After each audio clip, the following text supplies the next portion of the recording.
The regular meeting of the Albany Unified School District Board of Education, returning to open session. May we have a roll call? President Trutain, Here. Vice President Doss, Here. Trustee Clark, Here. Trustee Hinckley, Here. Trustee Duran, absent. Student Board Member Weinstein, absent. Student Board Member Mala, also absent. Okay. May we have the Pledge of Allegiance?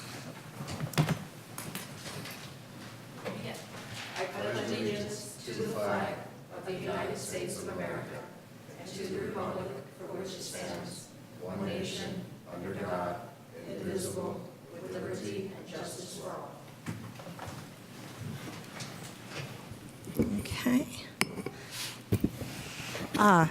Can I ask a trustee to please read the AUSD mission and vision statement since our student board members are absent?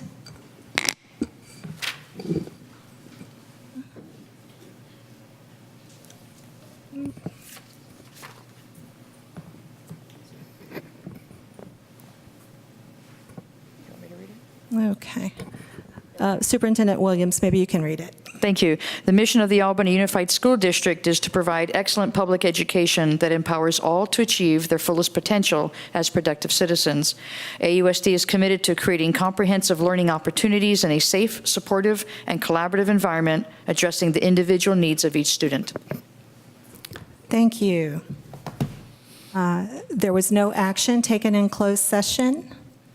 Now we can move on to approval of the agenda. I had one change myself. Under review and action, we have a calendar item. And given the number of emails we received, I think it's going to take more than the 5 minutes scheduled to discuss that item. So I was hoping that we could extend that time. Maybe we can get some of that time back later in the agenda, but I was thinking that probably we are going to need to have at least a 10, maybe a 15-minute discussion on calendar.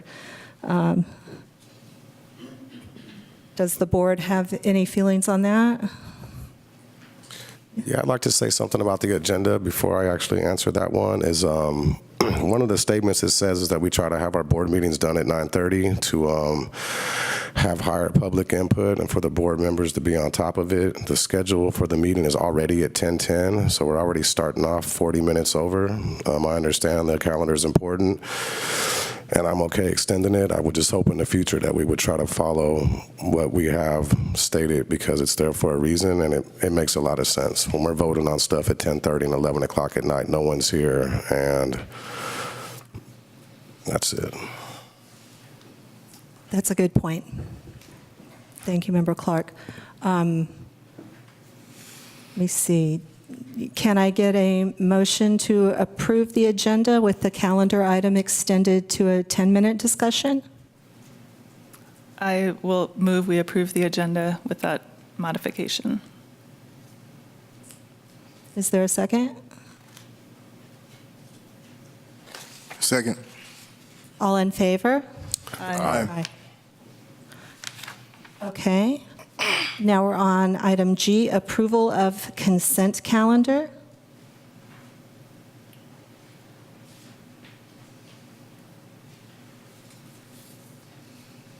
Can we have a motion to approve the consent calendar?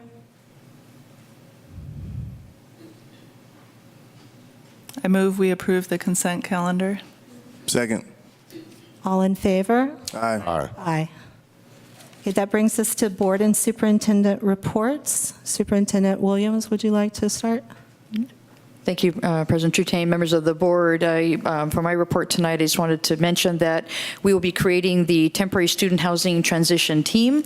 And this team will consist of administrators, teachers, parents, and I think also inviting the PTA presidents and Board Member Hinckley has agreed to also be part of this committee, and our Director of Student Services is going to be facilitating the committee.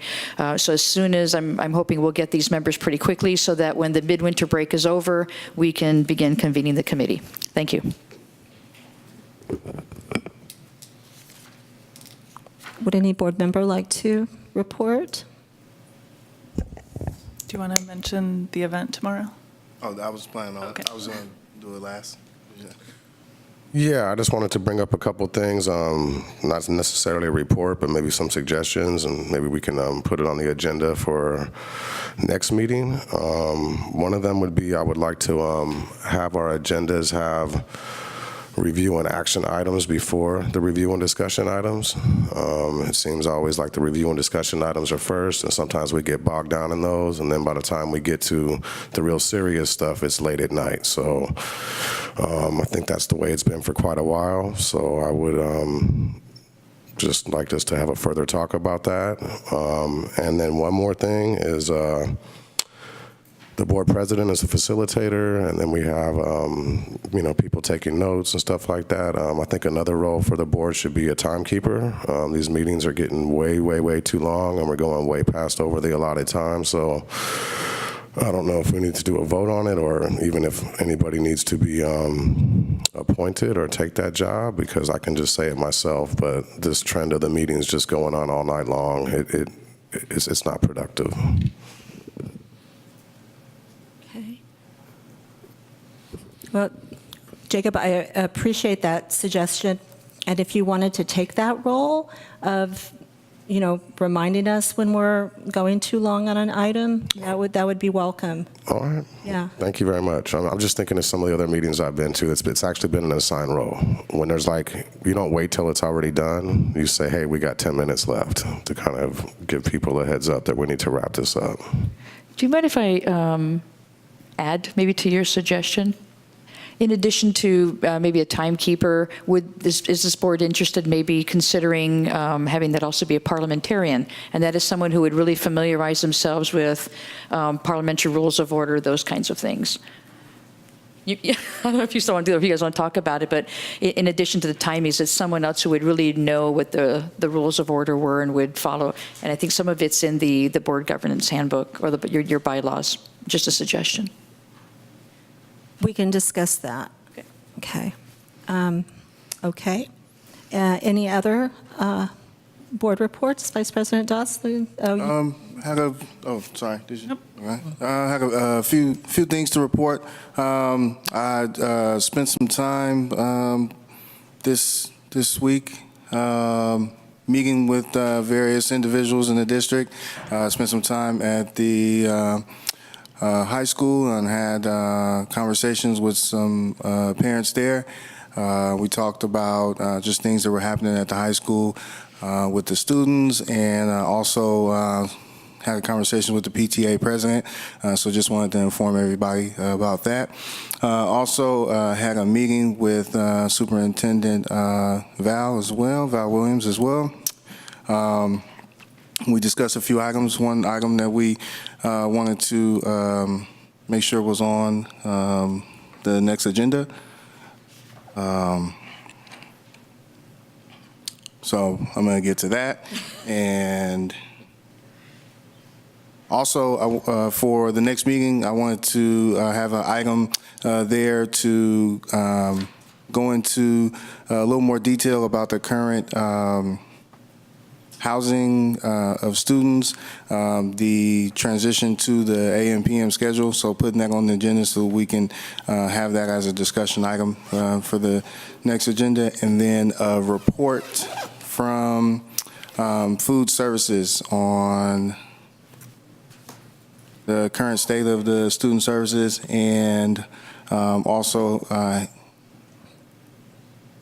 expanding discussions in regards to the breakfast program.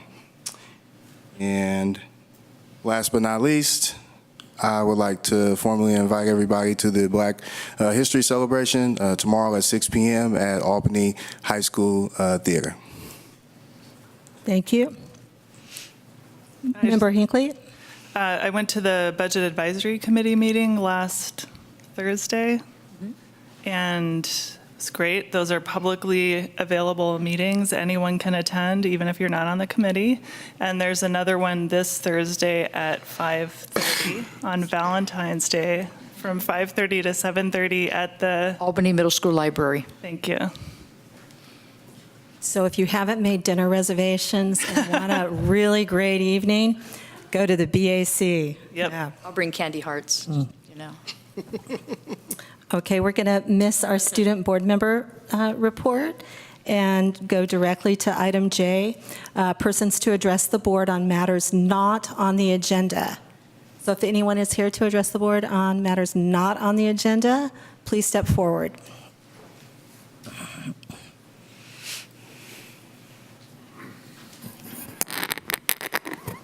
Good evening, President and Board. Brian Parsley, Albany resident and parent of an 8th grader at Albany Middle School. Quickly, I'm here because I was informed that sometime during next week, during the break, that the district intends to remove the Red Baron plane from the lobby of the Albany Little Theater. And I'm wondering, one, if this is the case, why has this not been addressed in a public forum? Well, I think that's the most important. Why hasn't this been agendized? Why hasn't it been addressed on the public forum? How much is this going to cost? Why don't you trust the public? It's infuriating that this board, this district continually comes to the public and asks us for money, but yet does not trust us to have a conversation about if there's a situation going on with something at the high school, that why aren't we included?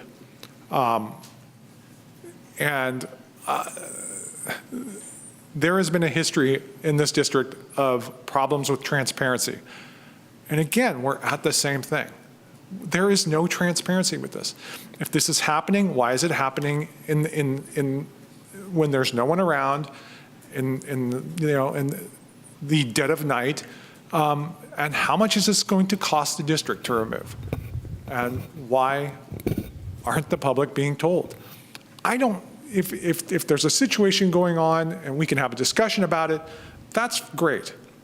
But if you don't have the discussion with the public, they're not going to trust you. And if you don't have the trust of the taxpayers, you're not getting any money. I mean, that only goes so far. So if you have a situation, my understanding is that certain folks have been talked to, but others have not. And I'm wondering why we're having conversations with certain groups of people, but not the rest of the public. That the plane has been there for almost 50 years. If it's time for it to come down, it's time for it to come down. Let's have a discussion about it. But it was a gift to the school district, which means it's a gift to the taxpaying public of the city of Albany. And we have that right to have that discussion. And if you can't have that discussion with us, I don't know where we are as a community. Thank you. Thank you.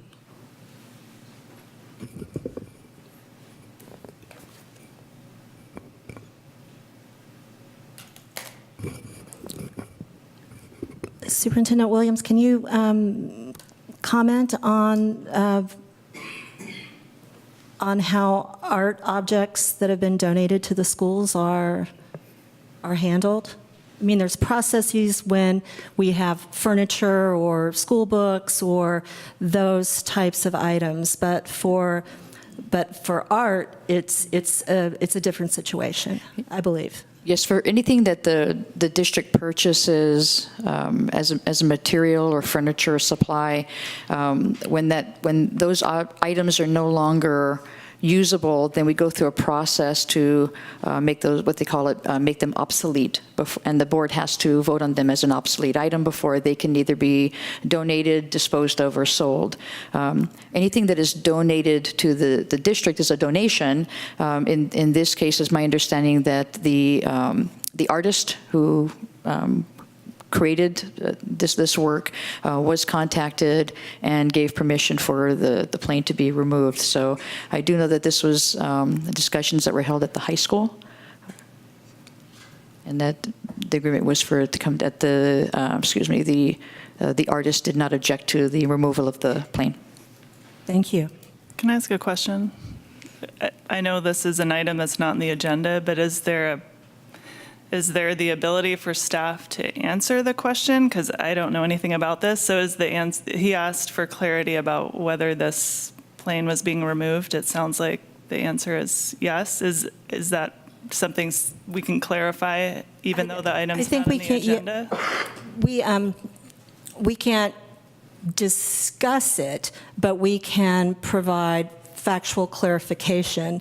So I guess I should have started by saying, yes, I think that is, I did not know the schedule for bringing it down, but I'm pleased that it's going to happen when there's not students around, because when you're taking something off the ceiling, it's a big operation, and you don't want to have kids underneath it. But just in terms of our process for donations versus school, that's something that we can clarify. So are you asking for in general, or are you asking for the specific, what the details were in terms of the process for how it was determined that the object itself was going to be removed? I just wanted to say I have no idea what this plane is or why it's being removed. And we don't need to discuss it as a board. I just wanted clarity in general when someone asks about something, can staff just directly answer the question? Because it seemed like he was uncertain about whether this was happening. So Yeah, I don't have all the specific details of how it happened or exactly, so I don't want to say something that I'm not 100% sure on. The principal of the high school would probably know more than I do on this. I mean, if the board wishes, I can try and get some of that information. Mr. Parsley can also contact the high school principal, Ms. Ritchie, and ask her what that process was. thanks. If it's already being taken down, what is it? So after it's been taken down, then you're going to tell us what happened? I was not aware that it was going to actually come down on a specific day next week. So this. So you don't even know what's going on? That's not what I said. You just said you didn't know it was coming down on a specific day I next week. didn't know what specific date. I did not realize that the plane was going to be taken down next week. I did not know that. So somebody else has made that decision? Yes. I did not make the decision on the very specific date that the plane was going to come down. Who made the decision? I don't know. I'd have to find out. Wow. I would need to ask if there was the decision that was made through the principal. I don't know if it was made through maintenance and operations. Another speaker on items not on the agenda? Yes, hi, Mayor Castillo. Excuse me. When I came here, I thought maybe I could email a suggestion or ponder whether this would be necessary, but given the last number of board meetings, the way that they have gone, and some examples from right now, during the opening of business, I see that you normally read the mission and vision statements for the board. I would like to suggest that in addition to that, you also read the meeting norms so that everyone who is present in the board and in the public is reminded of what the meeting norms are, that among many other things that we are expected, required to be civil to one another, because we live with one another and we live all in Albany. So since I still have 2 minutes, let me start for the first time reading the meeting norms, because they're in such small font that I realize that they can be forgotten, right? 1, maintain a focus on what is best for our students. 2, show respect, never dismiss, devalue others. 3, be willing to compromise. 4, disagree when necessary agreeably. 5, make a commitment to effective deliberation, each one listening with an open mind while others are allowed to express their points of view. 6, participate by building on the thoughts of a fellow board member. 7, make a commitment to open communication and honesty, no surprises. 8, commit the time necessary to govern effectively. 9, be collaborative. 10, maintain confidentiality, which leads to the building of trust. 11, look upon history as lessons learned, focus on the present and the future. And this is not a meeting norm, but all regular meetings are videotaped. These meetings are going to be on YouTube for all posterity to judge all of us on how we conducted ourselves in this community, and our children will probably see them. So submit it for your consideration. Thank you very much. Right, moving on to review and discussion items. Do we have? Nobody else? Yep. Nope, okay. Review and discussion items. Our first item, number 1, is from Curriculum Instruction and Assessment, the Secondary School Accountability Report Cards. Thank you. I'm going to turn this over to our Assistant Superintendent of Educational Services, Marie Williams. Good evening, Superintendent Williams, Board President Trutain, board members, and community. Tonight, for your review and discussion, I have brought the 3 secondary school accountability report cards. So one for Albany Middle, one for Albany High, one for McGregor High School. The SARCs are required to be completed and submitted annually. Additionally, the school accountability report cards are required to be approved by the governing board. So our practice here in Albany is to bring the item first as a review and discussion item to give you an opportunity to ask questions, and I appreciate the many questions that you asked. And then at the next meeting, you will have the opportunity to if you so choose, approve these SARCs, and I will bring forward at that time the 3 elementary school SARCs, so you'll have some more reading for the next meeting, and then at a subsequent meeting, those SARCs will be on either the consent calendar for approval or a review and action. So in the details, you'll see that much of the data that's used to compile the SARCs comes from CDE. There are some portions that as a district we complete, and there's a document right underneath the backup there that identifies, it's called Data Elements and Definitions, I believe. That document identifies which parts of the SARC are completed locally, either by principals or by personnel at the district office, and which parts of this document are compiled by the state of California.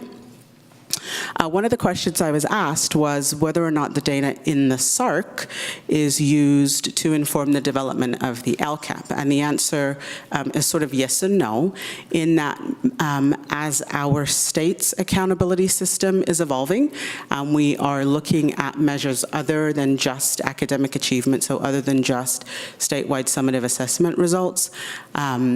Much of the data in the SARC is now also found on the California School Dashboard, and we are required to speak to the data that's provided on the California School Dashboard. So while we don't necessarily reference the SARC document at any time of the year other than at this time when we ask you to review and approve them, you can be assured that many of the data points about which you had questions will sort of come back up again as we are talking about the LCAP development process. I think that's all I really need to say about the document.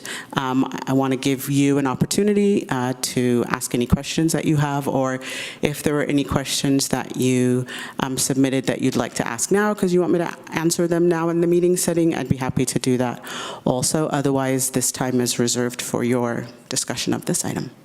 And it will come back as an action item on the 26th of February. I'll ask a question. On page 70, when it lists the textbooks used at the high school, there's a column that says from most recent adoption, and there's a string of no's there. Can you just describe a little bit about the recent adoption column? Yes, that's a really good question. So the state of California compiles a list, maintains a list of state-adopted instructional materials for grades K through 8 only. And in looking at the Albany Middle School SARC, we did notice that a couple of the instructional materials listed there, we had indicated no, and so we will change that to yes. But for grades 9 through 12, there is no state-adopted instructional materials list, which means that in terms of adopting instructional materials, high schools go through a pilot process, which involves teachers, primarily from that subject area or grade level, who will explore some different options and then bring a recommendation forward to the board, and then the board will approve that recommendation.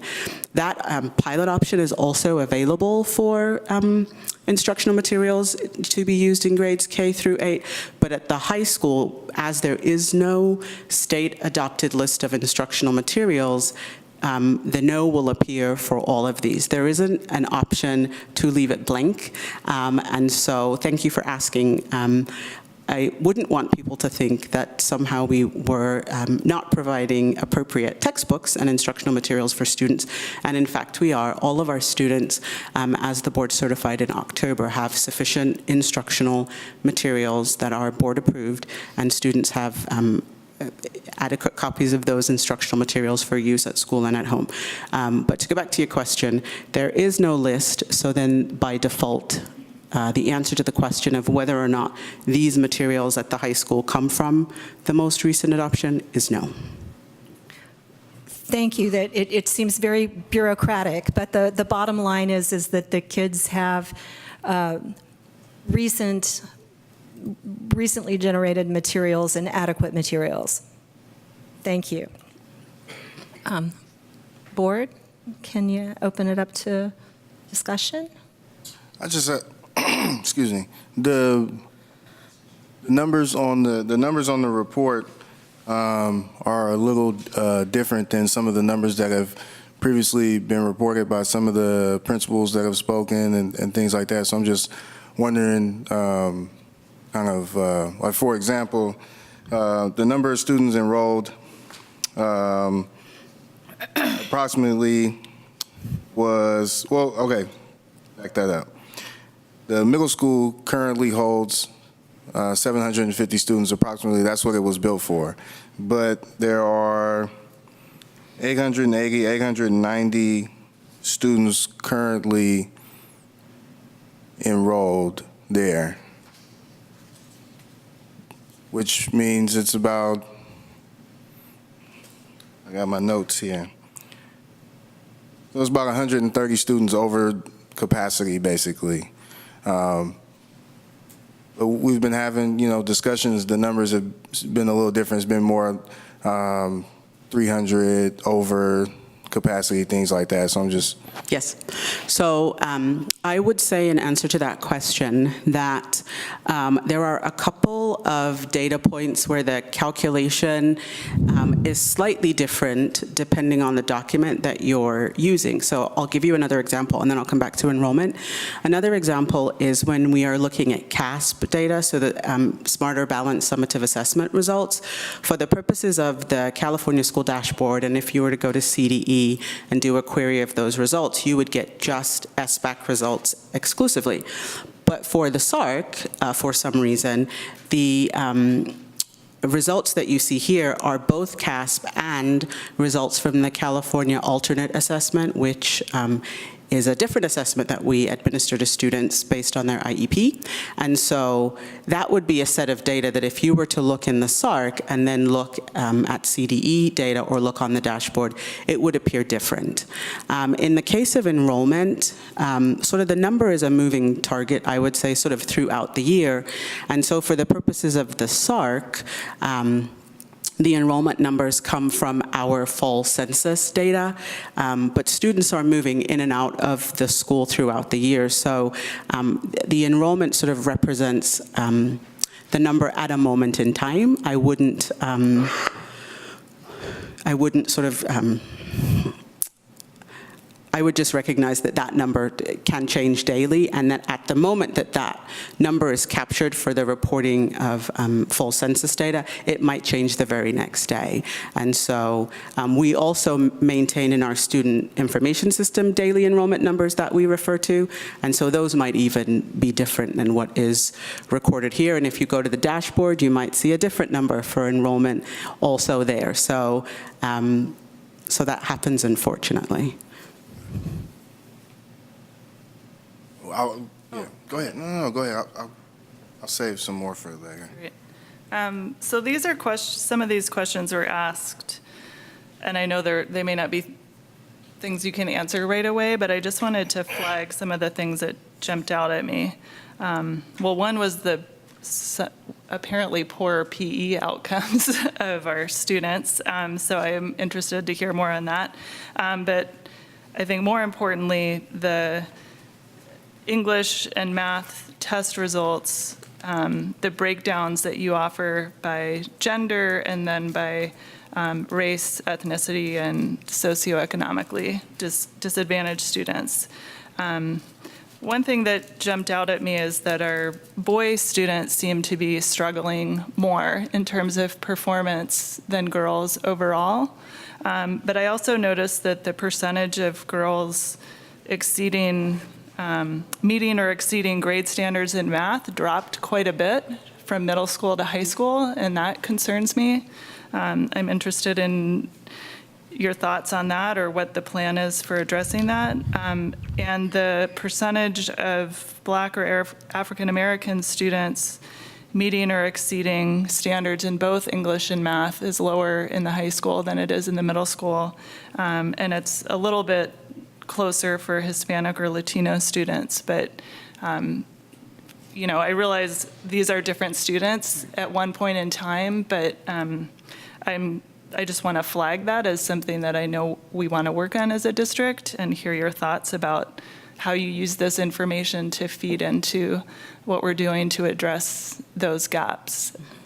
Yeah, and I will say that the response to the questions was that I would provide the information in a Friday update, and also as we move into our LCAP development process, would be happy to bring back to the board and to the community that information for more discussion.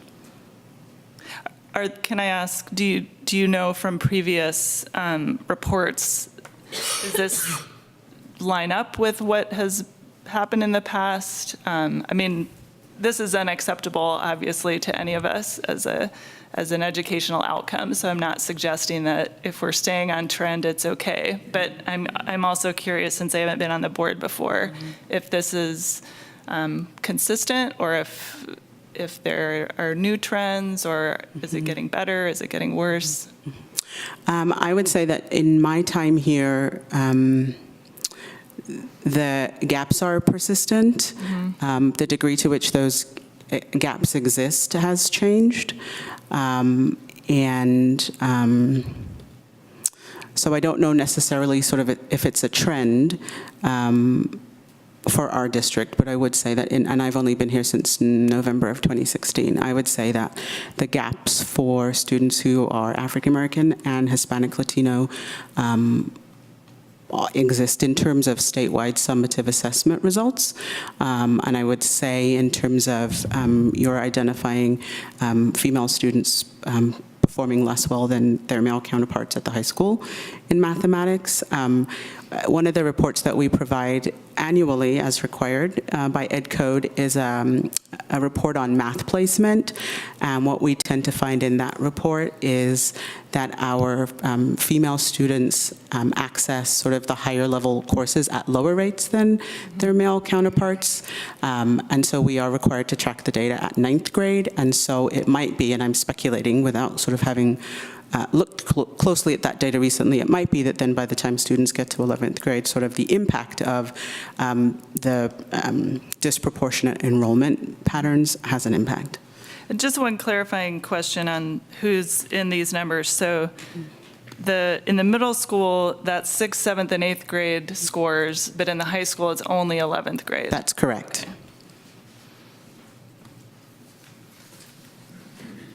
Okay. Another question I had, and if, I don't know, if you can't answer right now, we can, visit back another time. Looking at the categories, it's a little hard. I imagine it would be a little hard to really get the accurate numbers of the identifying all the students that really need help, just based on how they mark themselves, as race-wise. Because if you have a student who is black, then they're gonna, obviously mark black. But if you have a student that is half black, half white, then they go into a different category. And so then if you have a student that is white and Asian, then they go into a different category. And if you have a student, so, and it goes, on and on. So it seems like it would be hard to kind of track. So is there a way to get information for the 2 or more races category to kind of break it down kind of into more detail to make sure that we don't miss any, students that need that? So like, for example, out of the 119 students, how many of them are black, African American, as like their first or second option? So just to make sure that the numbers are more accurate when we're talking about putting students in like enrichment programs and things like that. When you say 119, what page are you referring to, sir? It's pages 61 and 62.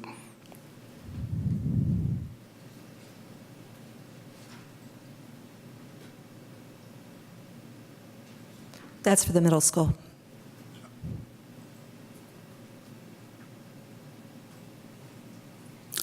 Is the question not about the middle school? Sorry.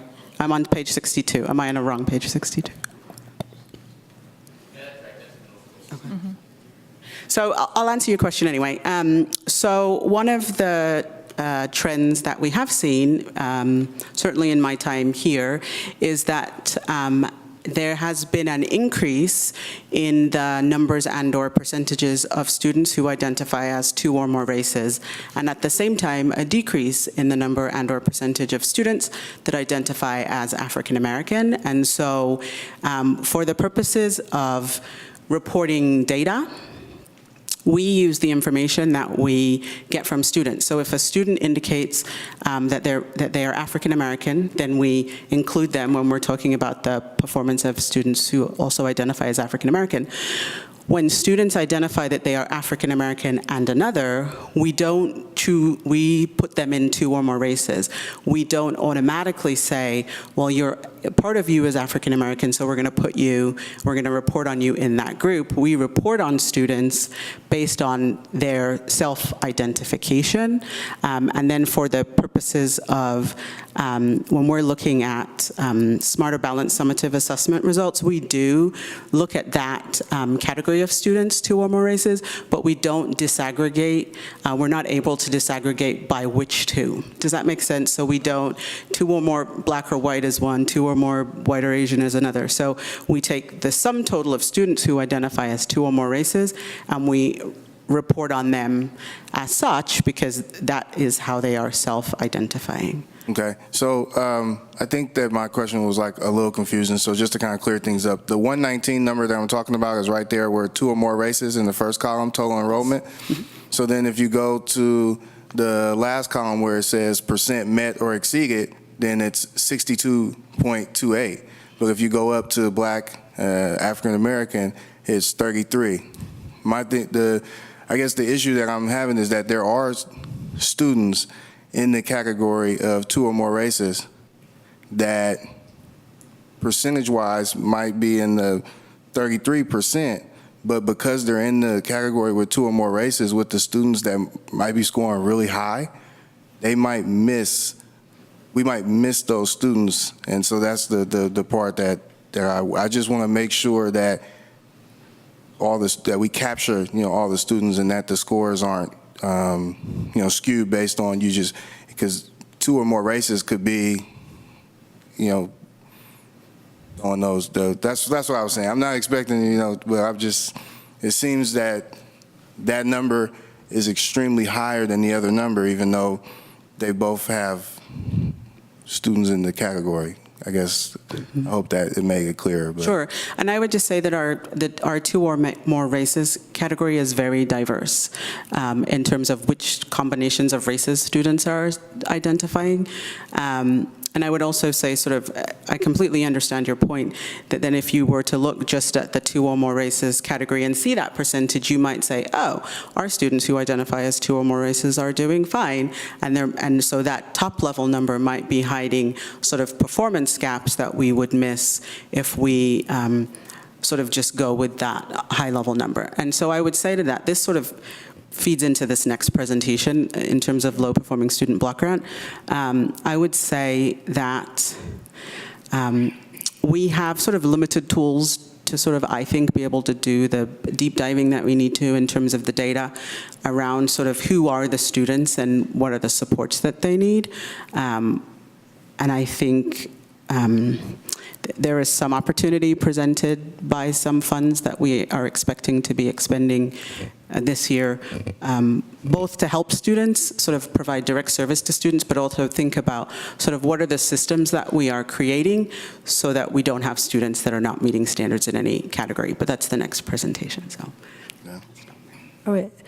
Because that is such a perfect transition to the next presentation, I wonder, can I go ahead and close the discussion on this item? This is not something that we're voting on tonight, and allow Ms. Williams to proceed to the low performance block grant, which does identify individual students that need services because of their particular results on tests.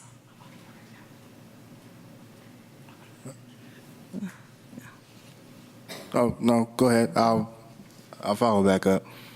You can, yeah. It'd probably be pertinent to this as well. Sure. No, that's fine.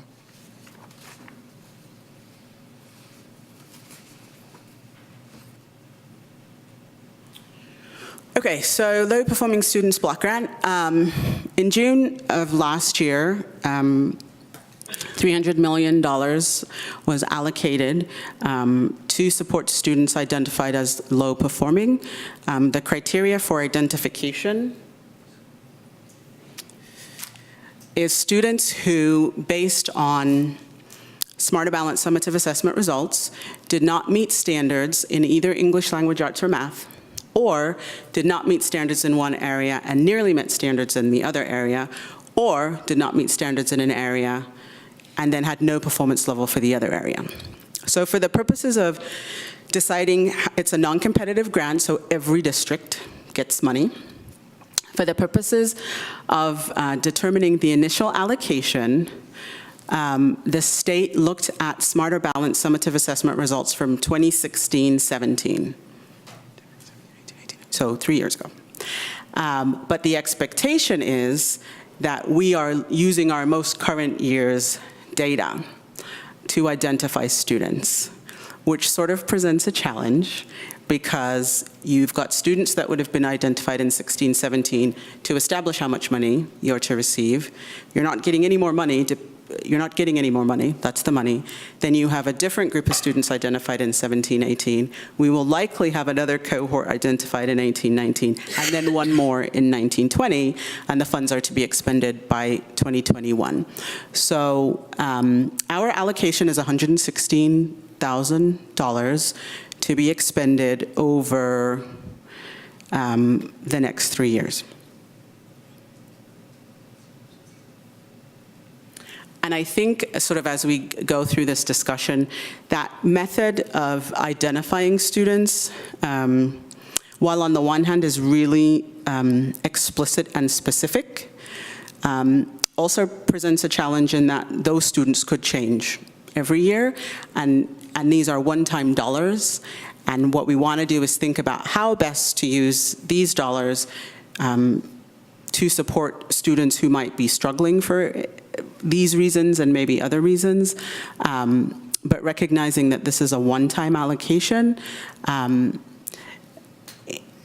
so at the end of this term, we may or may not find that there is another one-time funding allocation that extends this program or some other program that we identify to fund at this time. And so we're grateful for the money, and yet it's hard to figure out how best to spend it, which is why it's coming before you tonight just as a review and discussion item, and then we'll come back for action on the 26th of February. So the other important thing to know about this grant is that it actually started as an attempt to include students who were identified as African American and Hispanic Latino in the count of unduplicated pupils for the purposes of local control funding formula and LCAP. And when that effort didn't go through, sort of this was the consolation, was we will allocate dollars to districts to support the lowest performing students.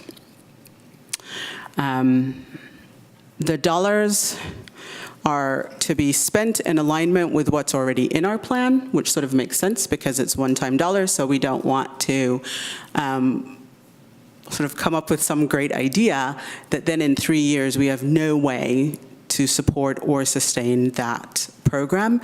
And I think also sort of as we think about decisions that need to be made as a district about how to balance and adjust budgets, we also sort of want to be mindful of how to be the best stewards of this money sort of moving forward and not create something over here that appears to be a really good idea, but then eliminate something over here that maybe is also working really well, right? So that sort of, I think, is another challenge of this grant. And so there wasn't a lot of notice about the grant. And because I think it wasn't competitive, I think it was not really on a lot of districts' radars. And so then you see there's a March 1st date for submitting the plan to the state, which is why it's here tonight and is coming back on the 26th. And just in sort of my own research of other districts, you know, thinking like, what are they doing and how are they putting together their plans? There aren't many other districts that sort of have this even on their radar. So I would imagine by March 1st there will be some more presentations out there, but there are just a few right now. Okay. So I think just to finish sort of that that other detail. So the idea is that these grant funds would be expended on students who are identified as low performing, but not otherwise identified as English learners, not identified already as socioeconomically disadvantaged, not already identified as foster youth, and not already identified as students who are eligible to receive special education services. So these dollars are really to be allocated for students who are currently not identified as unduplicated in some way for the purposes of allocating funds through the local control funding formula and also through the local control accountability plan.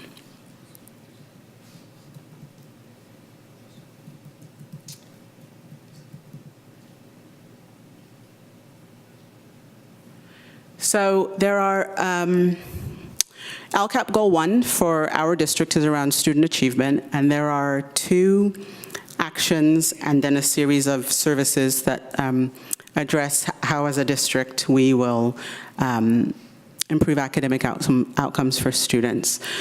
The first is around implementing Common Core standards, and some of those actions, some of those services include staffing teachers on special assignment, which at the elementary, this is the last year that we will have that position, and then purchasing instructional materials and providing professional development.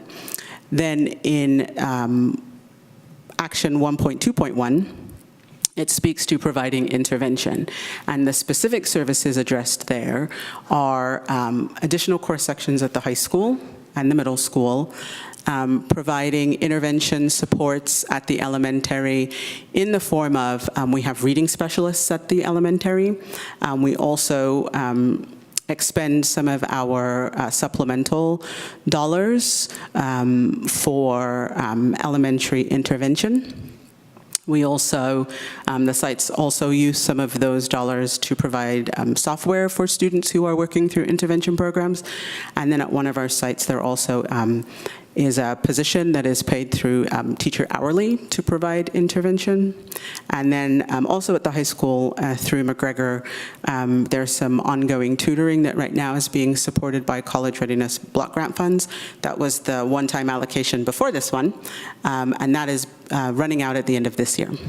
And so these questions are the questions that appear on the plan that we're to submit by March the 1st. How will the funds be used to increase or improve evidence-based services for identified pupils? So I was not trying to be obtuse when I said, in some general terms, these are things that we would do. I think in my conversation with our principals last week, I think we really want to be mindful of being as systematic as possible, and shoring up the systems that we have now that we know we can sustain into the future to support students who are in need of additional services, again, as an alternative to sort of initiating something new that we don't have the infrastructure or the bandwidth to support. I don't believe that for the purposes of reporting, we are required to identify the specific people that will do the specific work, the hours that they will work, the programs that they will use. And so the question came to me from the board a couple of times in terms of give some specifics. And so then the specifics really would be going back to the services identified in the LCAP, and sort of these would be the things that we would be looking to expand or increase or improve in terms of expending these funds. How the effectiveness will be measured, we of course will use smarter balanced summative assessment results, but I think particularly in the case of students at the 11th grade who are earning these ones in English language arts and math, the number was small, so I went through each of those students' transcripts, and I mean, these are students that are earning good grades and are not, they don't have transcripts that reflect that they are low performing. And I think, students are tested once at the high school in grade 11, and then they become 12th graders, and our goals for them are to help them to graduate and help them to move on to the next sort of phase of their lives. And so I don't know that necessarily sort of then our focus would be how do we remediate these scores that we don't have a way to go back and reassess for. And so I put high school grade point average because students who in the 8th grade took the assessment now are in the 9th grade. And so, we would want some way to sort of measure the progress that students are making at the high school, but also those students, again, will not be tested until the 11th grade. So it's sort of tricky when you think about sort of how do we maximize our efforts at the high school level. And so then the third question is, well, the third of four is how will the services, how are they aligned with and described to the LCAP? So here again is my general sort of commentary there. And then the fourth question just asks the date of the meeting that the plan was approved. So I know there were sort of lots of questions about details, and I would welcome any additional questions or insights or input that you have or that the public has at this time. And then the plan would be to bring the plan back on the 26th as a review and action item, so that then we could meet my March 1st reporting deadline. Thank you, Director Williams. Now I'd like to open it for board discussion. Are there any questions for the director first? I guess I have a general question, which I think I understand from some of the information you provided to the board, which is that the kinds of interventions and supports, even talking about software and so forth, is just for that group of students, correct? It's not, you have to be able to demonstrate that it's being spent just on that group of students, or on the group of students that meet that criteria, even though they're not necessarily the same students who met it a year ago. Right. Yeah, so I think our goal would be to be as inclusive as possible, but be as intentional as possible. So, we would identify who are the students. In my mind, we would identify who are the students that are appearing on this list. And I think first I would want to know, are these students receiving some support? Is there some way in which these students are being supported, and to what extent is that sort of working now that we are a few months into the school year? And are there students that we see are in need of support based on this criteria, that we're not providing any intervention, and what might that intervention be? And when we establish what that intervention might be, and we ensure that the students identified are included, then are there other students that might also benefit from that intervention, and then we could include them also. So I'm thinking about, as an example, if we were to say we're going to spend, $15,000, $16,000, $20,000 on a section of intervention, well, that class might hold 30 students, 20 students. And so we would want to sort of prioritize the students that are identified, but are there also other students that we could support? Does that answer the question? So I think it's sort of a both and. Right. Okay. So you have some flexibility within the grant to do that. Yes, and I would also say that it sort of feels like the way that we direct our goals, actions, and services in our LCAP, in that sort of our percentages of students meeting these criteria and being identified as underserved for the purposes of LCAP are small, and so as the district then, we can identify and implement district-wide services and then demonstrate how those services have served the pupils for which they are intended. But the numbers, for example, for the purposes of this grant, the number at one elementary school was 3 students. Mm-hmm. And so, how do we best maximize the dollars to support those 3 students? Certainly we wouldn't want to say we're going to, add a class, everywhere, right, and only have 3 students, maybe, or 5 or 10 students benefit. So I think we do have some latitude because our numbers are small and they're sort of spread. Okay, thanks. So the number of students that need, so the amount of the grant is the same regardless of the district and regardless of the number of students that need the assistance. The 116,000 was established using data, smarter balanced summative assessment results from 16-17. When this criteria is applied to that cohort of students, 59 students were identified. So that was the dollar amount that was set for the life of the grant. That's all the money we'll get for the life of the grant. But the expectation is that we're spending the money on the students who are identified annually as having the need, right? So the number will likely increase. So 16-17, it was 59. 17-18, it was 65. I haven't yet gone back and seen how many of those are a match, but not all of them, certainly. And so more students are going to be added to the cohort every year, but we won't get more money.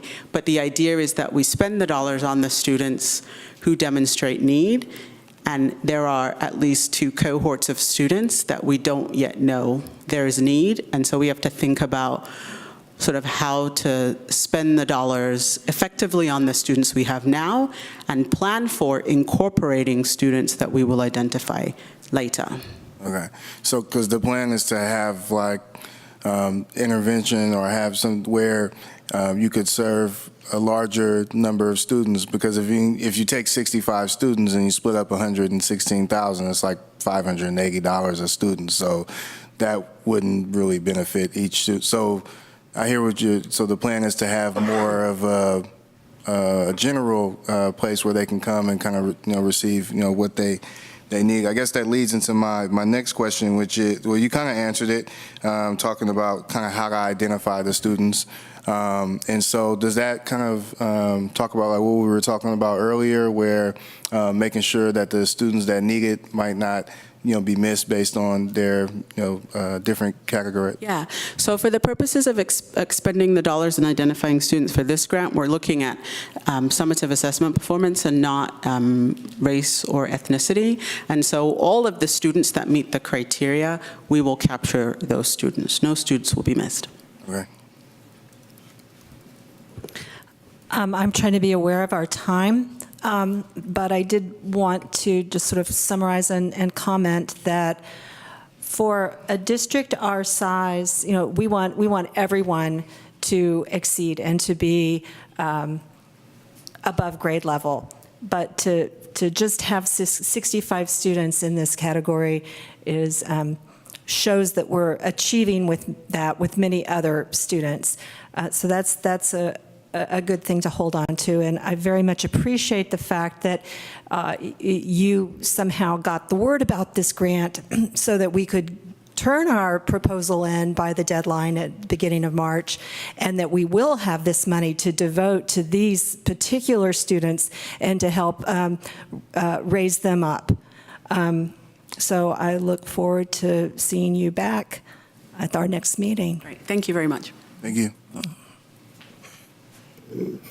Okay. That brings us to review and discussion. Item number 2, business services, the governor's budget proposal. Thank you, President Trutain. This actually was an item that was agendized, I believe, at a previous board meeting and was asked to be moved to this board meeting. So I'm going to turn this over to our Chief Business Official, Jackie Kim, who's going to give you information on the governor's budget proposal for 2019-20.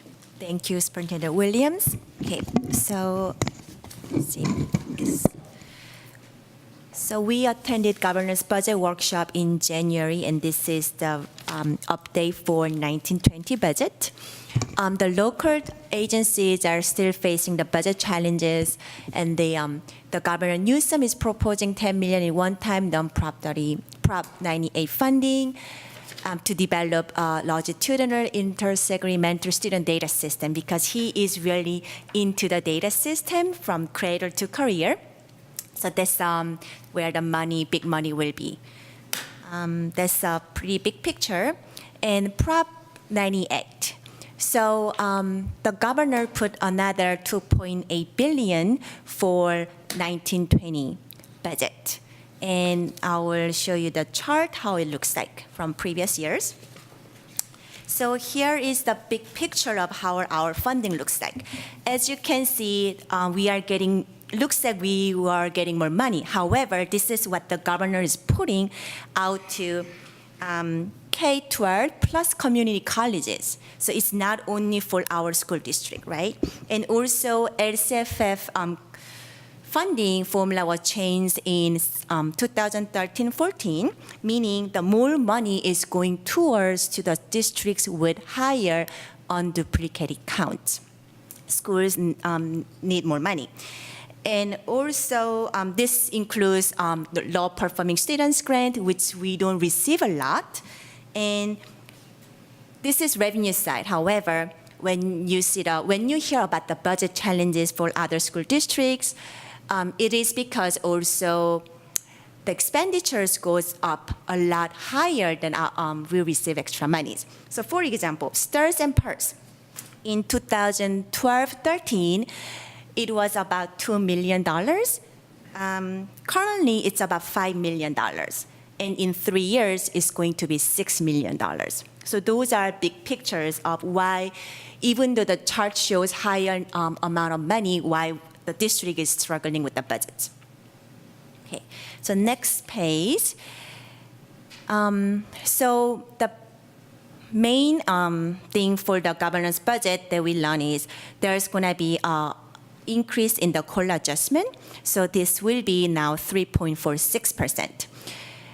So when you look at the second column, all these monies, it doesn't mean we are getting extra compared to what it was proposed or what it was planned before. This one only shows the difference of 18-19 and 19-20. And I can explain this better way looking at this.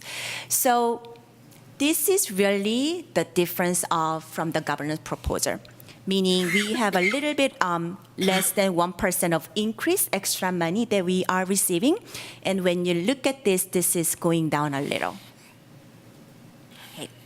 So these are the new rate. It was proposed in January, and this is what we had originally and built in our system. Okay. And another good news is on top of the COLA adjustment, we now have less in CAR-STARS rate. So it used to be the green line.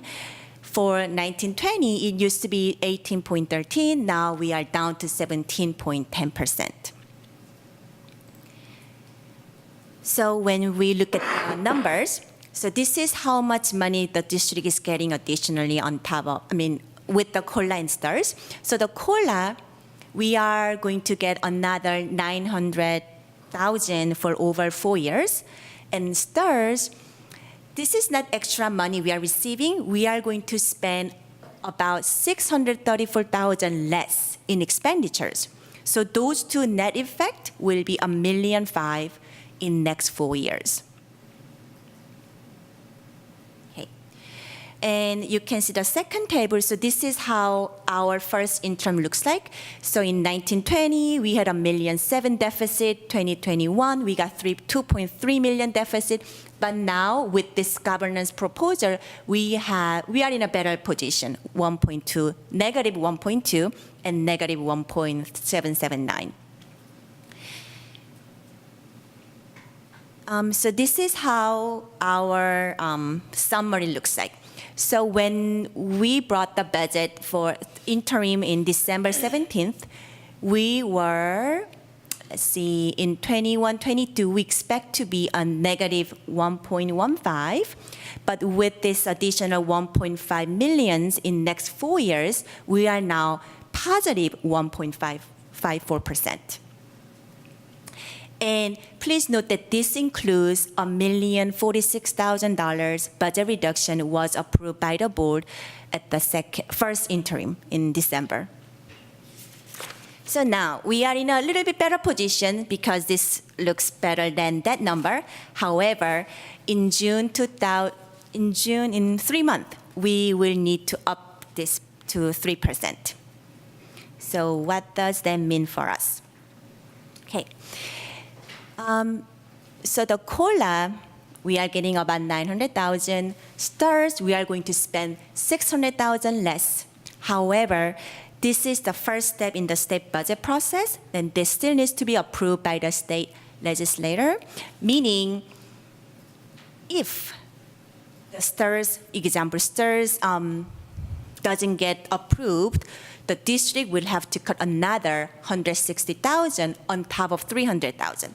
So 300,000 is, we will have to cut another 300,000 to meet this percentage up to 3%. And if the COLA adjustment down to 17.1% doesn't get approved, then we will have to cut another 160,000. Okay. And another one is AB 1200 oversight changes. So FIGMED is now automatically engaged under following conditions: disapproved budget, negative interim reports, 3 consecutive qualified reports. Downgrade of interim certification. Downgrade of interim certification means the district certified as a positive because of these reasons, but the county review and county downgrade because we don't meet certain things and county does not agree with our cuts or the county's reason. And lack of going concern is, of course, because that means we have a negative reserve.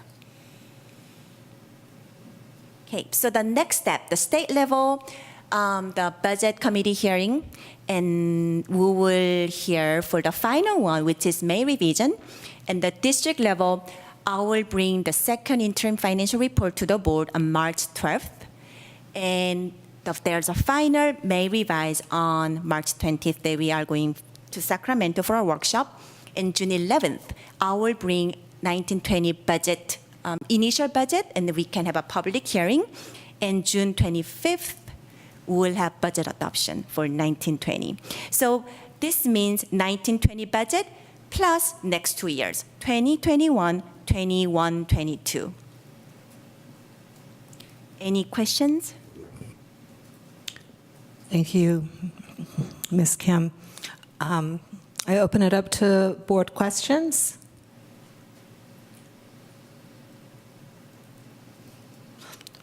Well, I'll start off with a question. Okay, if we can go back to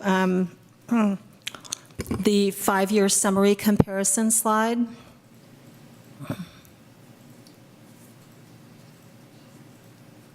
I think you need to go the other way. 5-year comparison. The 5-year. Page 109.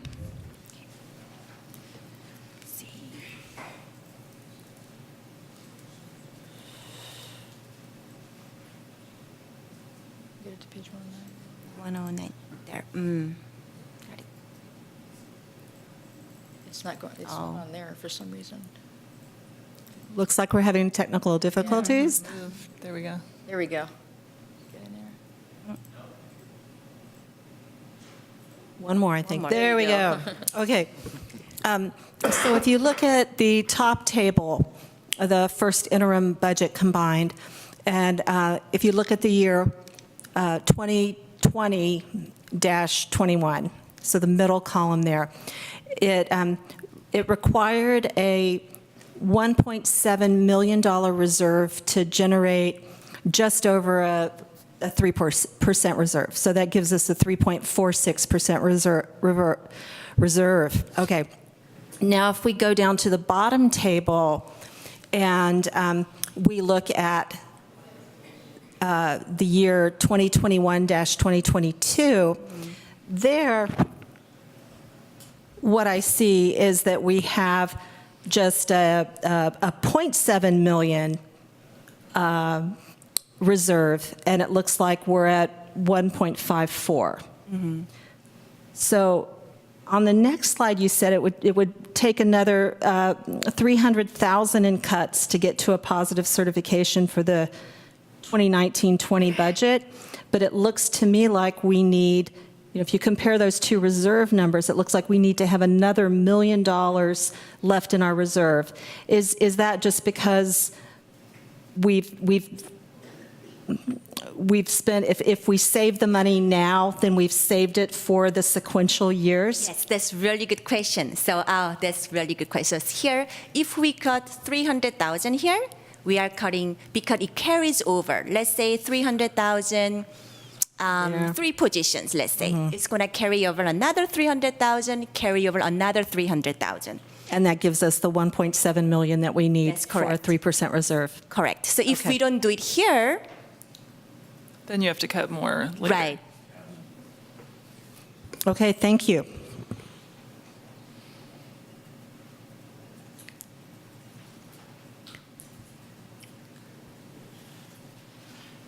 Okay, I think that the Agenda Committee this week worked on scheduling some dates for the Budget Advisory Committee to report back to the board so that we can make sure that we have their recommendations in well in advance so that we'll have time to discuss and give direction before the final budget is built.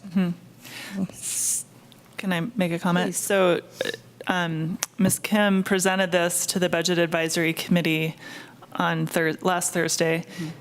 They had a lot of great questions, and I think they're now well-versed in this whole scenario. One thing we talked about in that meeting, and also in thinking about the budget process going forward, is that, as you mentioned, we would need to make the $300,000 cut to bring us above the 3% for 21-22. But I think the Budget Advisory Committee is looking at that full 5 years to think about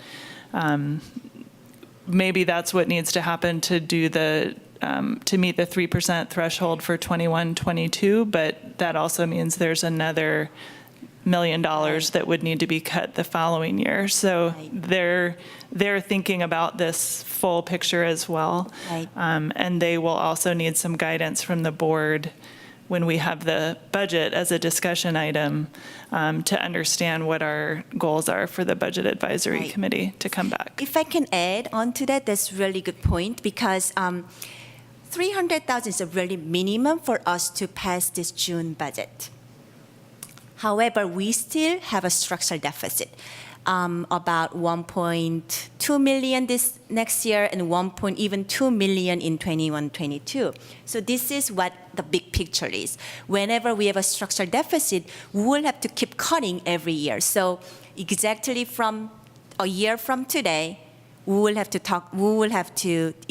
address these issues. Really, that's what the structural deficit is, right? One other just comment that also came up during the Budget Advisory Committee meeting, that the revenue projections you have in here, even though the current parcel tax expires in June of 2021, this revenue projection presumes that we have a parcel tax at the same rate. That is Not zero parcel tax, not less, not more, but the same rate, continuing through that time period. So that is one of the assumptions that's built into here. Yes, that is correct. That is not a guarantee. Right. So, This is also a good time, since we're talking about projections. Can you explain what sort of enrollment projections you're planning to use on the second interim? Sure. So second interim projection will be same as the first interim, because that's the most recent data we have, which is high school students will be staying in the same enrollment as well as all other districts. So I believe it was budgeted for 3,867. So it is consistent numbers all the way to 22, 23. Can you explain why you're keeping that projected enrollment, even though the board has approved a plan to increase enrollment at the high school? Yes. So our historical data shows that we were decreasing in enrollment for last 5 to 7 years. So that's what it has been used before. However, this year our enrollment went up. And so that's the number that I use for 18-19, of course, the actual enrollment numbers. And now it makes sense for us to use the number all the way out to next 5 years. However, if I don't have the factual statement for high school, even though we have a great plan, but if I don't have the fact that we, for example, the waiting list, or something that they sign that they are willing to really come to us. Otherwise, I will have to use conservative numbers, which is the consistent enrollment projection numbers. But on the basis of a waiting list, you would be willing to change our projected enrollment for the budget predictions? Yes, so that's something that we can expect to have before the June budget. Thank you. Okay. So even if we say, okay, we're going to open the enrollment to 30 students, in order to put it into in order to write it in, for the budget, you have to have some type of proof that it's actually going to happen. Right, more of something in writing, something more official other than just plan to have. Okay. So hopefully we will have some waiting list by then, because the June budget is June, so we have a few months to work on.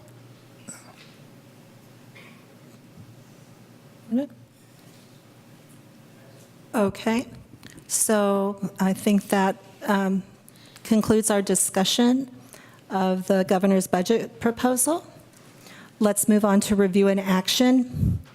And oh my gosh, we are like on time tonight. Our first item is Business Services, appointment of Budget Advisory Committee. Okay. Change this to. There you go. Thank you. This item is for the board to approve and appoint the members to AUSD Budget Advisory Committee.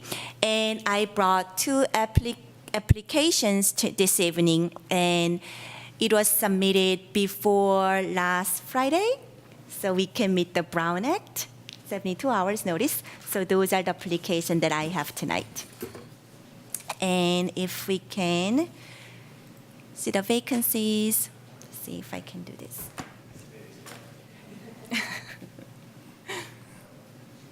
whoops. You can get this one. If not, we can read it to you.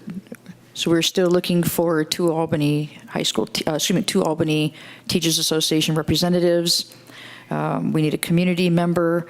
We need a CSEA employee, one SCIU employee, one high school student. So I believe you have two applications in front of you.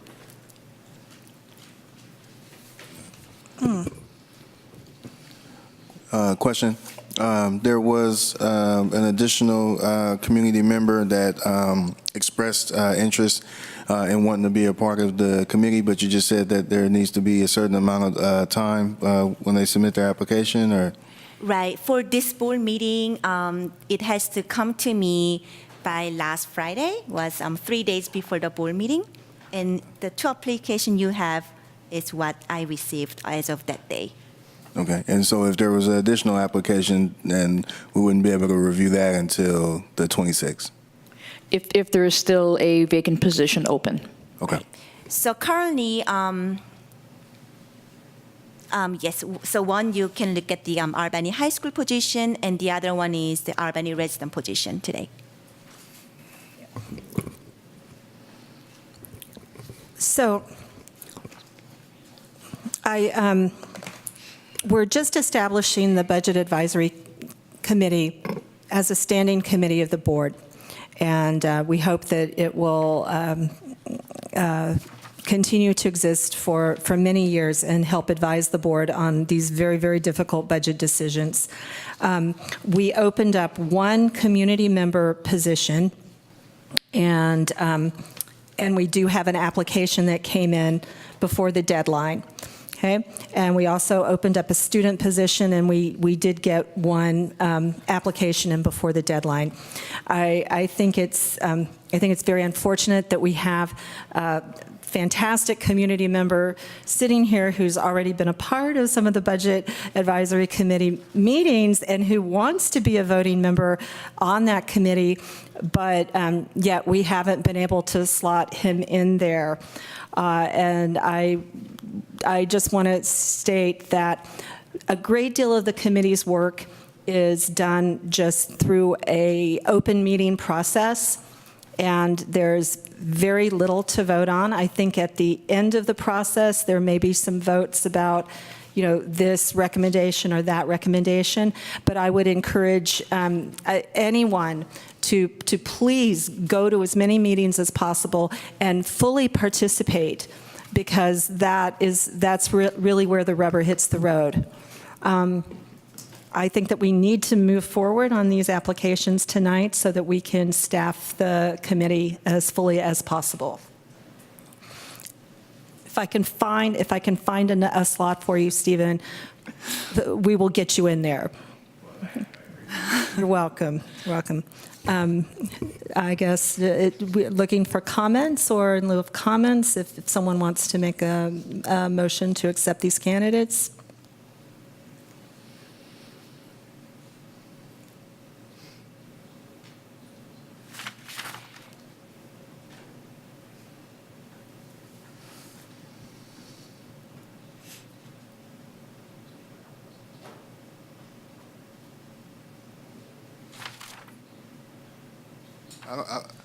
I'm not sure this Charlie person has enough experience.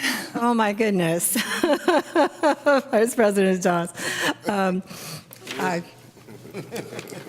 think I can vouch for Mr. Blanchard. And actually, I think I am allowed to make a motion. I move that we accept the applications of Charles Blanchard and of Ryan Leanne for the open positions of community member and student on the Budget Advisory Committee. I second. All in favor? Aye. That brings us to our business item 1B, the Citizens Bond Oversight Committee appointments. Okay, thank you. So CBOC will have to reappoint the current members. Currently, it's a 2-year term and not more than 3 consecutive terms. And we have another additional 2 new members tonight. Julie, if you can move a little for me. So here is our vacancies. And we have reappointment of current members and 2 new members. That I will need the board approve to reappoint current members and appoint new members this evening. Mm-hmm. I see a reappointment for Theo Liu and new members. That's a new appointment. Yeah, I'm very sorry. A new member, Theo Liu, and Dennis Keller. They both seem very highly qualified. I'm very happy to have these Albany citizens on our Citizens Bond Oversight Committee. Can I get a motion to approve their appointments to the CBOC? And do we also need the motion to include the reappointments, or? Yes. Okay. Yes. I move we approve the two new appointees, Dennis Keller and Theo Liu, and the reappointments of the other 4 members. I would like to second that motion. All in favor? Aye.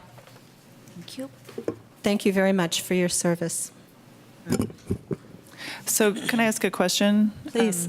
What, aside from our normal public notice requirements, can we make some efforts to try to fill the other ones, especially since the first one may or may not be paying attention to district Right. So, emails? Right. I guess I'm asking what kind of efforts have we made to advertise this more broadly to find? So this was discussed at our last CBOC meeting. So I'll reach out to Albany City and see if Albany City can help me out. And also same thing with the third vacancy, the taxpayers organization. And also there are local business associations that Oh, can right. help get the word out. The Solano Avenue Association, and they may be not more helpful than the city, but also helpful. Sure, so I will do that. Moving on, then, our second item in review and action under Human Resources is the revised 2019-20 school year calendar. We're at 8:10 now. We extended that item for 10 minutes, so we hope to have until 8:20 to discuss this. Thank you. I'm going to turn this over to Cheryl Cotton, who is our Director of Human Resources. Thank you.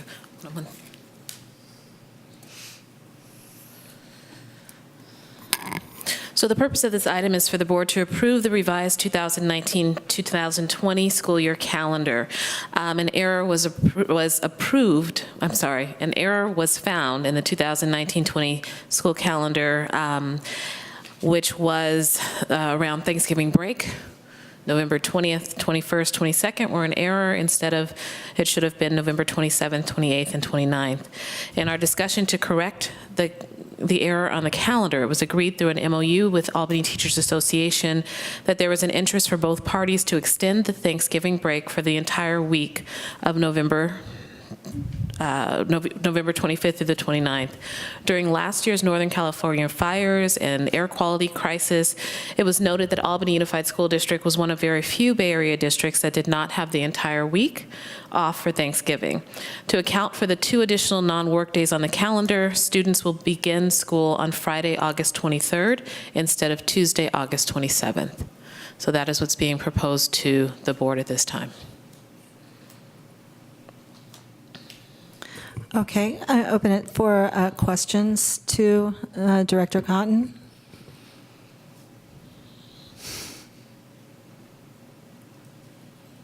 I don't think I have any questions. I have You don't have any comments. questions? Okay, well, yeah, okay, then we'll move straight into a discussion of this item then. And after we have discussion, then of course we'll open it for members of the public to comment on this item. I do have a question. There we go. As far as the how was this agenda item determined? As far as the dates, The dates for Thanksgiving like, Can you clarify? let me see. or the beginning of the school year dates? Right. Okay. As I stated, in our conversations to correct the calendar itself, we discussed with ATA the possibility of looking at a full week of Thanksgiving break. ATA went back to their members and discussed and finally voted on moving those 2 days that we were going to be on vacation for Thanksgiving to the beginning of the school calendar. I'll have a, I think it might be helpful to describe how the calendar is usually built. And I will confess that even though I've been in this district for a long time, and I was told that there was a calendar committee for years, it was not clear to me for a long time that the calendar committee, as Cheryl, Director Cotton will explain to you, actually does not include any community members. So that has been the norm for a while. So I can talk about last year's process. Last year, there was a calendar advisory group that came together that was made up of the PTA presidents or folks that they delegated to attend. That group met with the Director of Human Resources at that time and gave some feedback on and input on the calendar. That information, along with, I believe, a survey that was distributed to community members, that information went to ATA. Generally, CSEA and SEIU are included in the conversation. ATA determined that what the calendar would be for the year, and that was voted, and it was voted on by ATA members. That came to the board for approval. It was approved June 8th or June 12th, I believe, of 2018. So I was looking in the audience to see if Karen was still here that could speak on that, but. So there was a calendar group that worked with the then Director of Human Resources, but the district's official calendar committee is the bargaining units. Is that correct? It is. So within the ATA contract, there is language that the district will sit down with ATA and other bargaining units to determine the contract for the coming year. It is determined by June 30th of the previous year. Can you describe what's happening? How urgent is this item? Can you describe the urgency around this item? Thank you, Kim. This is a very urgent item. Thank you, Board President. This is a very urgent item because, again, this is approved a year before. It's urgent as we are sending information to the county about pay dates.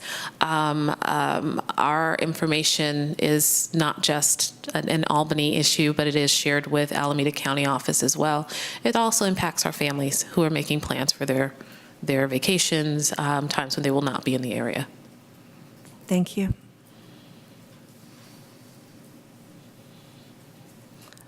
Board, are you ready to discuss this item now? Yeah. Go ahead. Well, I guess I'll start the obvious statement. Starting school on a Friday, I think there are two changes that were made here. One is to extend the Thanksgiving break from 3 days to 5 days, which I understand is something that perhaps that broader committee, including the PTA, had maybe discussed in the past. I don't know if they ever discussed where those other 2 days would need to be made up. It seems, and then the second issue is if you extend it those 2 daes, where do you make up, if you extend the break 2 days, where do you make up the other 2 days of instruction? We used to start on a Tuesday, so we've added them to the beginning of the year. Adding the Monday makes some sense to me, but I'm really concerned about starting school on a Friday, not least of which that my 2 children won't be there, but that losing the first day of school, losing so many attendees on the first day of school because people have made plans or people have childcare arrangements, even though adopting this is urgent because people need to make plans, it's also a reality that many people have already made plans based on this calendar because it was published with an August 27th start date. So either way, people's plans are going to become complicated. But I'm also concerned about starting school on a Friday and some of the educational impacts of doing that. And I'm quite concerned about the funding we may lose if a lot of people don't attend that Friday. So within the context of urgency, I wonder about the urgency of making this big change in response to fixing a technical mistake, because this is a big change and we're putting it into a very quick process without using a broader conversation about, do we really want to move to Thanksgiving, a full week for Thanksgiving, and if so, what's the best way to do that in order to accommodate families' needs? And one last comment I'll make is just that a couple of meetings ago, we had to make a really difficult decision that impacted families with 2 working parents in particular, and families who are dependent on childcare. So I'm especially concerned as a board member about making another decision that also really impacts families who are dependent on childcare, hot on the heels of that one, and a decision that to me has not gone through a process or even offered us the opportunity to talk about the impacts that it might have educationally or the other reasons we might want it despite the impact that it's going to have on families. So. Vice President Toss, Member Clark, any comments?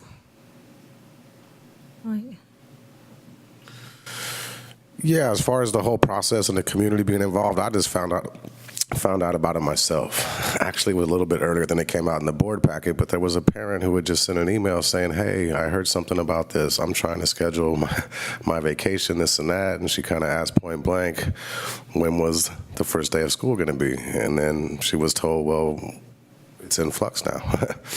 So I don't think it's okay for people who count on the calendar being posted on the website have actually spent money, and we've definitely received a handful of emails where people are like, I've already bought my tickets, we're going to be in Europe, or we're going to be here, we're going to be there, or my kids in summer camp, there's certain things going on, and I just don't think it's okay in February to all of a sudden go ahead and change the schedule that had already been approved last June. And if this does come up at a later time, there were some suggestions that I thought were really good as far as add the days at the end of the school year, and have school end on a Tuesday opposed to starting school on a Friday. A lot of kids, especially the younger ones, that first day is kind of traumatic to them. So to have them to come to school on Friday and have a rough day and then go home for the weekend and come back and start all over again on Monday, is just not a good idea, in my opinion. And also the issue of ADA. I mean, it's very important for students to come to school. And I think part of the reasoning to go for the whole week for Thanksgiving is because ADA was being lost on Monday and Tuesday. So to go ahead and say, okay, we don't want to lose that funding, but then we're going to go ahead and start school on Friday and still lose some funding, I think is not... I don't agree with this. A couple of thoughts. I like the idea of having a week to, spend time with family, or actually to travel, or the things that you want. Having that week would allow families to be able to get to where they're going, spend that time with their families, and then make it back. I don't think it's a good idea to start school on a Friday. Just the adjustment to starting school, starting the year. It's a process for all kids because they spend the summer on a different schedule, and then to have them start on a Friday, and then the weekend is usually like a little more lax. I can just speak for myself, where bedtime's a little later on the weekends, and then they have to kind of jump back into it. So I would think it would make more sense to, one, start on a Monday, to then extend the week and then to make the adjustment for the following year to give, families an opportunity to adjust to the change. At the same time, I've been on a lot of vacations, and I've never planned them that far in advance. So, I mean, I know some people are telling me that they plan their vacations in advance, but I've just never planned it that far in advance. I don't know, maybe I'm doing it wrong or getting a worse price or something, but I've never planned a vacation that far in advance. But everybody is different, and, to each his own. But I think starting it on a Monday versus a Friday or Thursday or any day but Friday. Fridays are just bad days to start things. That's when you're supposed to be ending. So I mean, I think that would make sense. But I like the idea of having the week. All that good eating. You need time to digest that food to get back in it. So. Can I make a comment about the vacation piece? So I think part of why I said I think this impacts working families is that when you need to find childcare all summer, you're paying for camps for week increments. And the reason that my family and other families, I think, would struggle to make this adjustment is they've already planned out childcare for the whole summer, and making that adjustment for one day or losing a whole week of work because you no longer have that 5-day block is more what I'm concerned about, not so much the people who've booked vacations. I wish we would have took that consideration, the child care piece and the cost of it, when we were having the AM, PM, early bird, late bird discussions. Seems a lot more relevant than this. But well, that's part of why I'm concerned about making two decisions that have impacts on working families. And I think extending the Thanksgiving break because so many other districts offer it means that there are child care providers that meet that need. Yeah. But there are no child care providers that meet the needs of AM, PM because this is the only district that's doing it. It seems like we are catering to people who have to change their vacation or won't get refunded for tickets, or maybe their kid will just miss the first day, but then they'll come after that. But what about the kids that are going to miss 22 days of school because we changed to AM, PM? But we're having the whole discussion. That's not on the agenda, Brian. We can't discuss AM, PM because it's not on the agenda. Say whatever. It is related to the discussion that we're having because we're talking about students missing school, right? Because parents are saying their kids are going to miss school because they're going to be on vacation. They're not going to be back. So it seems like it's related. Also, board member Hinckley talked about child care costs. This is also related to child care costs. She also talked about places in the area not having the resources available, but there are places that currently have the week long and that start in different days and things like that, but there are no places that cater to the AM, PM because nobody's doing it. I think I'll summarize at this point, which is I haven't heard anyone on the board say that they felt that starting on a Friday was a good idea. We have a few different options as a board, but before that, I want to see, can people hold up their hands if they are here to speak about the calendar? Okay, could we possibly, because of our time limitation, can you limit yourself to 2 minutes, please?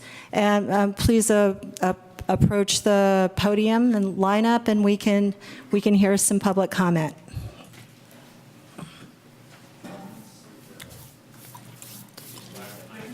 I learned that's a bad example, actually. At one board meeting, I waited and I couldn't talk. So. I know. Good. I keep tilting at this windmill, guys. One day you'll let me in. Thoughts here are, I agree with the Friday thing. Agree with everyone's thoughts on Friday. Hi, I'm Stephen Stewart. I'm a parent and concerned community member, and I have a kid in first grade and a kid at ACC in the preschool. Okay, so back to this point. Friday, awful idea. start on a Monday. Do we have any flexibility here? I mean, it seems like you have to go back to you have to negotiate this to some degree, right? Yeah, I know, but you're the one who negotiated with the union, correct? Okay, fabulous. That'll be helpful. Here's a suggestion that I have. Let's start on a Monday, because I just think we all agree Friday is a terrible idea. I agree that it would be great to have Thanksgiving week off. I think that's awesome. But, right now, again, this does seem like kind of a shotgun solution here. Like, I mean, we're doing this in a very rapid fashion because of a typo, basically, right? What if we transitioned? So we start the year on a Monday, which I guess would be, what is that, the 26th? And what if we just have somebody, go on the Monday of that Thanksgiving week, knowing that next year we'll try and get the full weekend. But it seems like when I look at the calendar, there aren't a whole lot of great options to work another day in. And I think that people are going to struggle with the same idea. If you just take those 2 days and tack them on to the end of the year, that's going to still present a problem for people who are trying to get that week of childcare for that week. It's still awkward. I mean, I think that Thanksgiving week is a better place to tuck that day in. It's not quite as painful. Anyways, don't know how much. I have 15 seconds left. I see the rest of my time. Thank you. Thank you. Thank you. Hi, my name is Tamara Keller, and I have a 6th grader and a 4th grader. And I had a lot of friends who also joined me in saying starting on a Friday is a terrible idea for many of the reasons everybody's already said. Starting on Monday, no problem. So we have the one day. There were a couple other suggestions other than just put it at the end of the day. Is there any way we can move one of the teacher staff development days and have that be the Friday before school starts, and then have one of those days be where students attend? And then we can still have the full week at Thanksgiving. The first day of school moves to Monday, but the last day of school stays the same. Everything else, that was a friend of mine's suggestion, and I think she got it from a teacher. So there are suggestions out there that we can look at. My biggest problem with how this is happening, I totally understand that it's a typo and we have to fix that, and the week of Thanksgiving would be great, but this is 2 months, we're in February, and people have started to plan their lives, and whether you work or if it's just a bonus vacation, it doesn't really matter. We've been doing this and planning for it, and this has happened without any thought to parents and families. The teachers union has got to put a little bit of say, but I spoke with some teachers who had no idea that this was happening. So I don't know how that process works, and I don't really need to, but parents need to be involved more. So I would love to see a committee or whatever is currently happening add some parents to it, because it's tiresome and unfortunate that we don't get to have a say in this process. Thanks. Thank you. Hi there, Neri Castillo McIntyre. Since this is a technical issue, right, there's a typo that you're trying to address, I would say that for the academic year 2019-2020, it should be addressed in simply a technical matter. It wasn't the 22nd that we meant the 27th, and just do that. And then for the major changes that you're suggesting right now, consider them and put them in discussion for everyone for the following year. The whole week of Thanksgiving sounds fantastic, that's great. And where to put the other 2 days, I like the suggestions that Board Member Clark made, maybe at the end of the year. I agree with what the board member said, that Friday is not a good day to start. And I personally actually would prefer that those 2 days are placed somewhere in ski week. If I were a student, I would love the midwinter break, but as a parent, I hate it because I have to plan for childcare. So there are 4 days in ski week because President's Day is already off. You can add 2 days there, and you'd still be golden. Lastly, sorry, Vice President Doss, I think your characterization of the discussion about the AM/PM schedule is actually unfair. I think people did put that into consideration. I am one of the parents who's going to be affected by that change. I'm not happy with it, but your argument is conveniently forgetting that there is a whole construction taking place that is displacing a whole number of students. So I would be happy to discuss this further with you or with anyone else somewhere else, but I think we have to be honest in our arguments about how the process took place and why it took place. Thank you. Okay, thanks for that public comment. I think that the board has to take an action on this item, so I'm going to ask some advice from Superintendent Williams. I think I can assist you. So this is a review and action item, and the recommendation by staff is for the board to approve the, excuse me one second, to approve the revised 1920 school year calendar. So there needs to be a motion, a second. If there is no motion, and if there is no second, then this does not move forward, and we revert back to the previous board-approved calendar. If there is a motion and not a second, then again, this does not move forward. Board Member Clark. Yeah, I have a question for staff. I would just like to know why you recommend that we pass this. And if you want to help me out this, but I think I can start this off. This is a recommendation that was discussed with ATA and with staff, and there was an agreement to do this. ATA did take this out, I believe, to their membership, and the membership did get a chance to vote. Did you want to add any more specific information? That has been the process. With that information, we went ahead and moved forward with an agreement that we brought to the board. Maybe I can ask that again. Why do you recommend that we approve this? Not that you met with the teachers and you guys came up with this. Why are you recommending we do this? When a lot of people have expressed concerns about it. Okay, thank you. So the concerns that I saw that were raised were brought forward, I believe, after this packet was provided, was posted. So why are we recommending it? We believe that when we looked at the issue of having the Thanksgiving week only have 3 days, and that we could actually save some ADA by having the whole week of Thanksgiving off, the teachers agreed to that.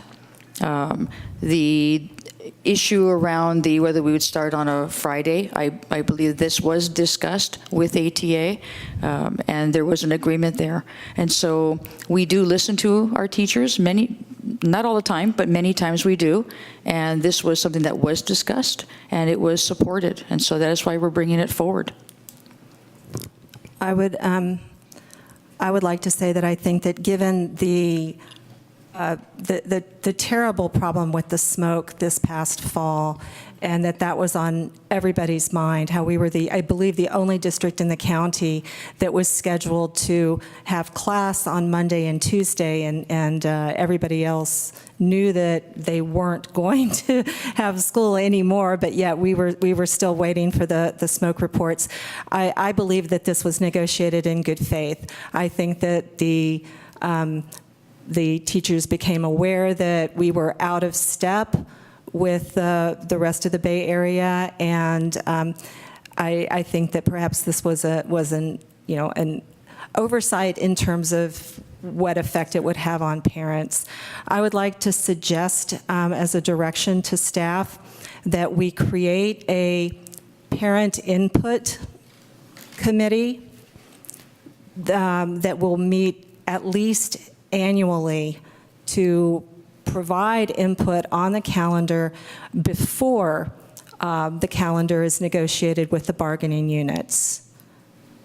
And then I can ask for a motion, and not seeing a motion, then the item will fail. Which means we just fix the clerical error, and then it will be addressed later on, right? I think it will go back to negotiations, which we can't we can't discuss. In absence of bringing another recommendation to the board, if this proposal does not pass or is not recommended, then we defer back to the previous board-approved calendar.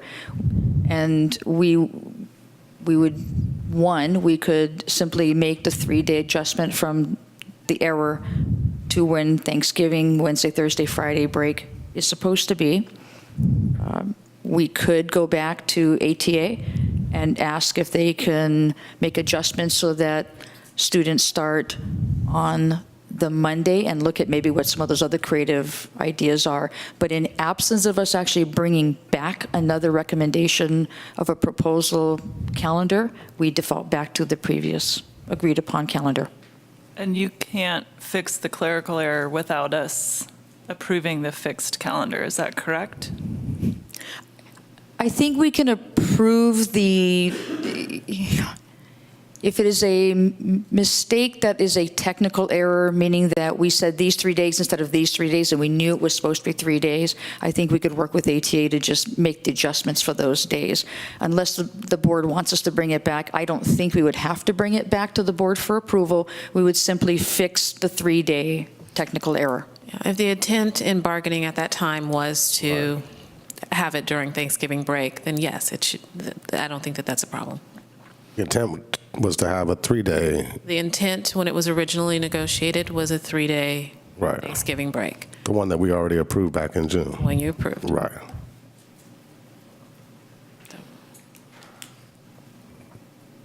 I do not see a motion, and so I believe that this item fails to carry. Okay, I think just as a point of order, I think you need to ask the board if there's a motion. Well, okay, so I thought I already did. Is there a motion to approve this calendar? Okay. No. Okay.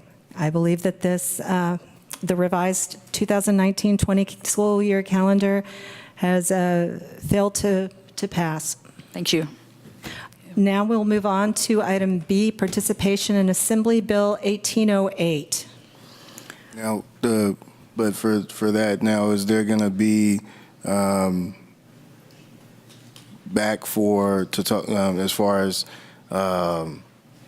moving that to the Monday? But Frankly, Vice President Doss, it's not completely clear to me. I believe that Director Cotton and the ATA does have the flexibility to consider these different options that people talked about at the podium. I don't think that we have locked her in to simply fixing the clerical error. So, but I am happy for her to proceed, and we'll see what comes to us. But something, you know, either they're only going to fix the mistake that was on the printed calendar, and then we may not see it back as an item for a new vote if that's all they choose to do, or if they choose to do something else, then we would need to see it again before the end of March. Yes, Board Member Clark. Is it too late to throw in one suggestion if they are going to go back, or is that not even proper? No, go ahead. Go ahead. Is that proper? Is that okay? Pencil, yes, go ahead. I don't have students at the high school, so I don't understand the exact schedule, but I was on the wellness committee with Kim, and we had talked about it for a while, and it has something to do with the finals around the winter break. Didn't it have something to do with moving the school year one way or the other, so the kids weren't, remember we were talking about true breaks? Yeah. Where the kids weren't, especially kids who were taking AP classes and all that stuff, they were stressed out and they weren't really having a true break because they were studying so much. There's all of those calendar issues, which I hope this calendar committee that we can direct them to set up will address directly with, so it's getting a little bit closer to where the rubber meets the road. Were you, So these are- do you know what I mean? I know what you're talking about, but these okay. are conversations It that seemed like a lot we of would be people having, before it. That's something that you guys might be able to talk about. either in this context or as we're looking at 2021. All right, thank you. Okay, let's move forward to Assembly Bill 1808, please.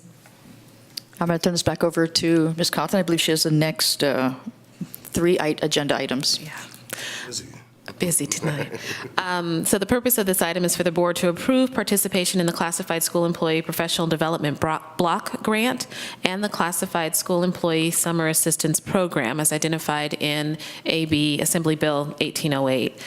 This is an opportunity for us to support our classified employees with one-time funds from the state, one for matching summer pay and the other for professional development.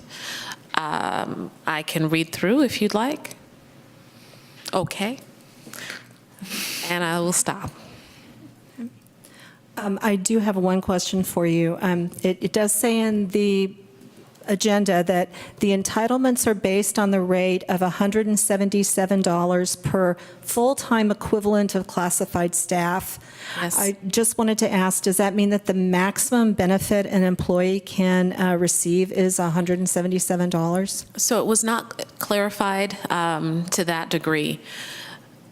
The way that it's being, I believe, followed is instead of just a check for $177 for each person or, prorated based on their FTE, this is provided for professional development. So it could go towards hourly pay for folks participating in professional development. It may go towards a presenter. It may go towards materials and supplies. I see. Thank you very much for the clarification. Thank you. Any other questions from board members? Do we have oh, go ahead. No, I was going to make the motion. Okay, please, go right ahead. Anybody else you good, Brian? Yep. So I'll make a motion that we approve the participation in Assembly Bill 1808. Second. All in favor? Aye. Aye. Motion passes, and we move on to a change of restriction for a variable term waiver. So the board has already approved the next two items, but however, they were approved as consent items. Since then, I've learned from the county that credentialing must be approved through review and action only. And so I'm bringing two items back to you. Again, these folks are working. They're doing a great job. They're doing exactly what they're supposed to do just to finish up their credentialing process. I need to be able to show that the board has approved them during review and action. I wonder if it's possible to have a joint motion? Both of them. Yes. I agree. Okay. We already approved them, she said, right? Yes. So I'm looking for a joint motion to approve change of restriction for a variable term waiver and the provisional internship permit. I'll move that we approve the change in restriction for the variable term waiver and the multiple subject provisional internship permit. I second that. All in favor? Aye. Thank you. And that brings us to a public hearing to receive sunshine from California School Employees Association to the Albany Unified School District. Yes. So again, the purpose of this item is for the board to receive information on the initial proposal from the California School Employees Association for their successor contract from July 1st, 2019 through June 30th, 2022. Is there a representative from CSEA tonight? So since there is not a representative from CSEA this evening, I will read the articles being sunshined. Article 2, Organizational Rights and Obligations. Article 3, Organizational Security. Article 6, Wages and Salary Schedule Provisions. Article 7, Health and Welfare Benefits. Article 8, Retiree Benefits. Article 9, Holidays. Article 10, Vacations. Article 11, Leaves. Article 12, Workday and Lunch Periods. Article 13, Transfers, Promotions, Seniority. Article 16, Disciplinary Action. Article 19, Specified Reopeners, Negotiation and Committees. Article 20, Duration. Article 21, Layoffs. Article 22, Reclassification Process. Exhibits A through N. Exhibit U, which is a side letter of agreement on extra duty hourly rate. And Exhibit V, which is an MOU, work year for Albany Children's Center positions. And I'm unable to answer any questions on this item. Thank you. That was a very comprehensive list. Is there any public comment on this sunshine proposal? Seeing no public comment, I will close this hearing. Thank you. Okay. And that brings us to consideration and selection of superintendent search firm. I'm sorry, one second. Ms. Cotton, does the board need to receive the sunshine by vote? I know we have the public hearing, but is it just a public hearing? Do they have to receive the CSCA? I believe it's just a public hearing. Thank you. Okay, thank you for that help. And now we are at the consideration and selection of superintendent search firm. I believe we're going to receive presentations from our finalist search firms. And I'm going to ask Ms. Sen, who has names in a cup there, to pull out a slip of paper that will determine which of our presentations goes first.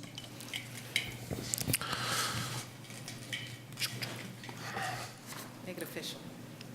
And might as well just pull them all, and then we'll just establish the order. Yeah.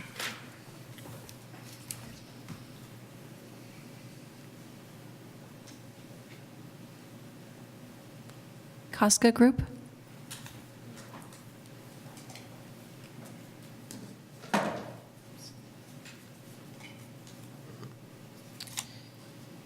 Leadership Associates?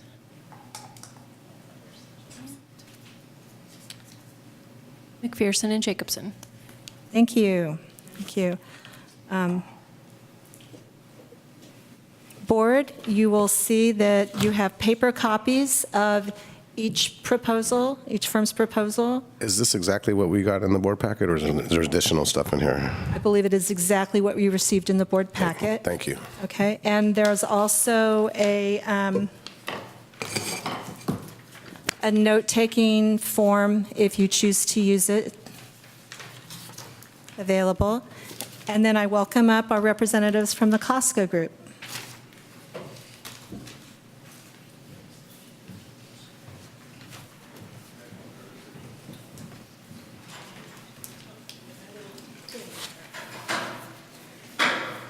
They only want to be in the room.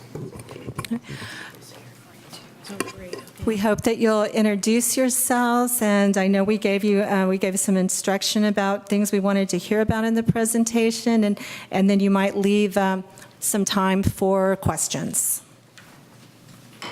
Bringing that snack. Bringing that snack.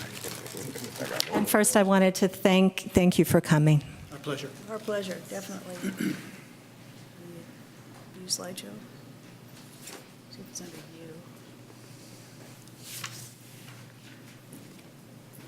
There we go. Okay. Okay, great, thank you. Let's introduce ourselves first. Go ahead. Okay. Thank you for inviting us to participate this evening. We're very excited to be here. My name is Pat Pulio. I'm the current CFO of the Casca Group, and my partner in the search will be Jamie Castellanos, who is to my left. It's a handsome devil on my left. And we will be telling you tonight a little bit more about the search process and how we think we can stand out in this process that you have to select a search team. Jamie? Thank you, Pat. Good evening to the Board of Education, Superintendent Williams. Ladies and gentlemen, the Casca Group was founded in 2000, and we have approximately 30 members throughout the state of California. One of the things that we're most proud of is the fact that all the superintendents that we have placed, 93% of our superintendents have had an average tenure of 5 years or more in their positions as superintendents.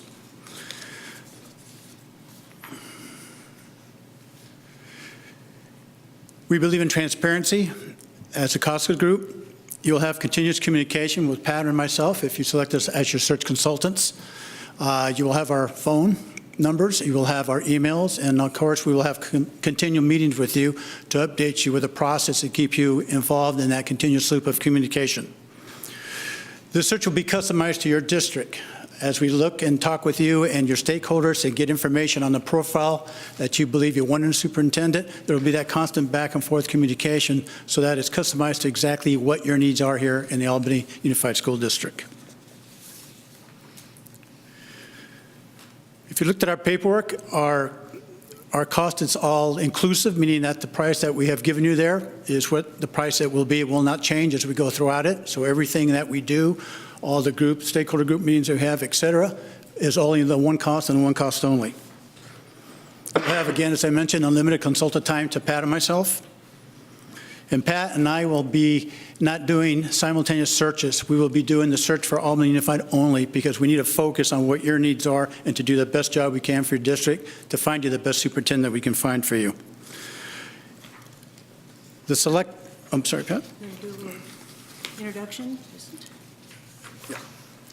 Just to give you a little bit of background of where we've been and how we've come to this group, as I said, I am the CFO. I've been with the Costco Group for 4 years and have moved into the leadership with 3 other executive members. Prior to that, I was a consultant in a private firm, mine, and I worked in areas of curriculum alignment, assessment, evaluation, strategic planning, district reorganization, and administrator mentoring. I've been doing that since I left Cal State Fullerton in 2006.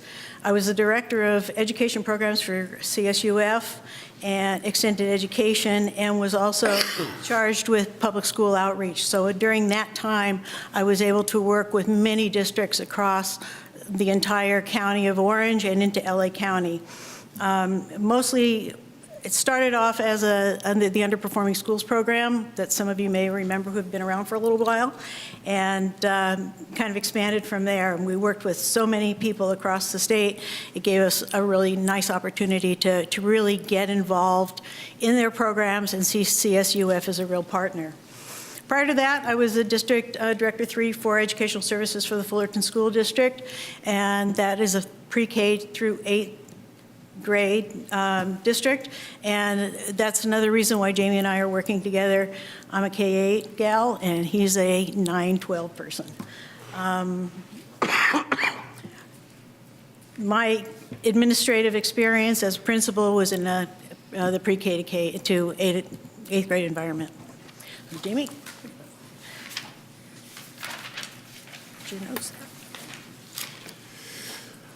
I've been an educator for over 35 years. I've had the pleasure of teaching junior high and high school. I was an English teacher.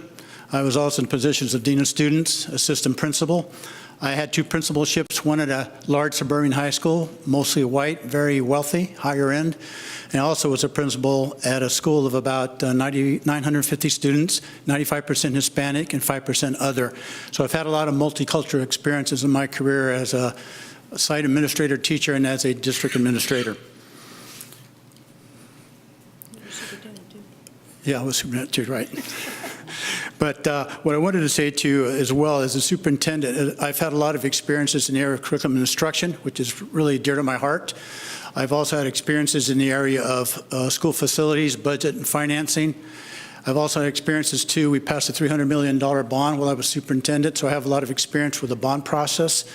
Also citizens oversight committees that you talked about earlier in your meeting, and also the fact of built 2 different high schools and also did a lot with modernization of facilities. So I have a lot of experience in those particular areas. So I come to you, I think, with a well-rounded background of education, most specifically the secondary piece of it.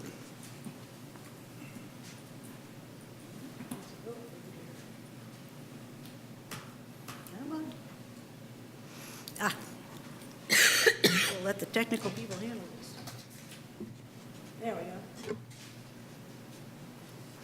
One of the things we pride ourselves with the Costco Group is to really identify your specific needs. And we don't have a stable of candidates that we keep trotting out at every single search we do. We try and be very strategic and specific. There are essential things that you're going to be looking for in a, if I get these to go. Did it again. Sorry. in a search. And those are the leadership pieces, public relations, educational programs. Everybody is looking for people with that, those qualities. Ours really specify toward your district needs and objectives. Because of that, we do a very, very extensive focus group process where we talk to everyone you'd identify in your district as important. So we look at your bargaining units, we talk to your parents, we talk to your key committees in your district, we talk to each of you individually, we talk to you as a group. We try to make sure that we meet your expectations and demands of what you're looking for, and the best way you can do that will be to get as much information as possible from as many of your stakeholders as possible. And so we hope that that piece gives you even more insight into your needs.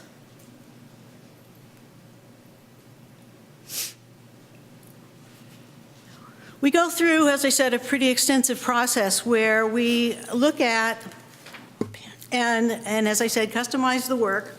We do an initial board assessment with all of you. We go out to all your stakeholders, we do online surveys, we make phone calls, we meet with groups. We then bring all that back and review it with you as a board, and then we bring that unique criteria to bear when we pull together your brochure that we then circulate as we try to recruit candidates for your position. We cover all the costs of all the advertising and promotion, so there's no out-of-pocket for you at all. We use EdJoin and we use EdCal. Sometimes we're asked to do a nationwide search. We found that EdJoin brings us national candidates. And so those are our two major pieces. We've added one this year that we think is pretty special and different. On March 1st and 2nd, we're holding a superintendent candidate symposium for 2 years, for 2 days. 2 years. No, that's way too long. So 2 days, and we're going to be meeting at that time. We now have 33 as of today. We got that other gal that called. We got another one. 33 potential candidates for superintendent that are looking for positions, and we're going to be working with them to help them prepare their paperwork, show them the kinds of things we've learned over these processes over many, many years. And we think that's going to give us a unique look at who's out there and maybe find the perfect person that could fit into your specific needs. We'll deal with all the applicant communications. You don't have to make any phone calls. You're not expected to say thanks but no thanks to anybody. We'll take care of that. We will screen all the applications.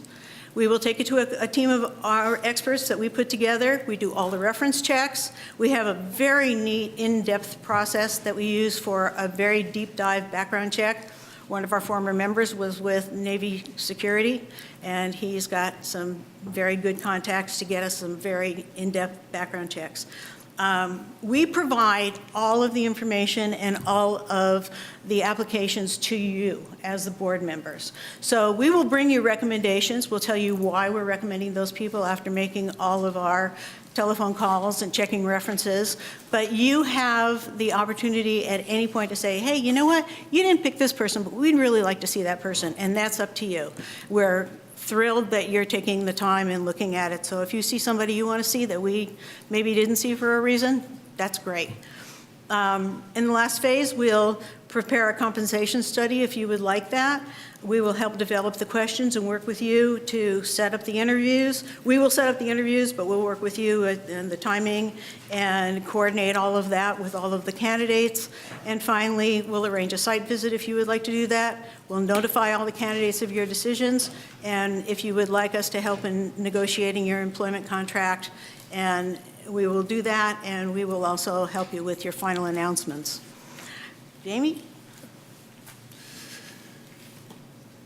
And in terms of our post-search services that we will include as part of our fee, that we will assist you and the superintendent with creating the performance objectives for the year. We will also be more than willing to conduct a board superintendent workshop with the new superintendent and yourselves to maybe look at some goal setting and kind of setting the future direction for your district. Also, as part of our fee, we provide a one-year mentoring for the new superintendent, for that superintendent to take advantage of our experiences, or if they have an issue they would like to discuss with us, we're only a phone call away.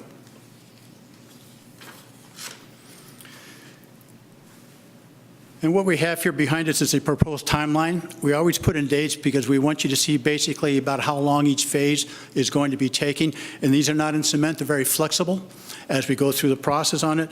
But at least it gives you an idea when you look at the pre-recruitment stage, as when we start the process with you, talking about the profile, our stakeholder groups.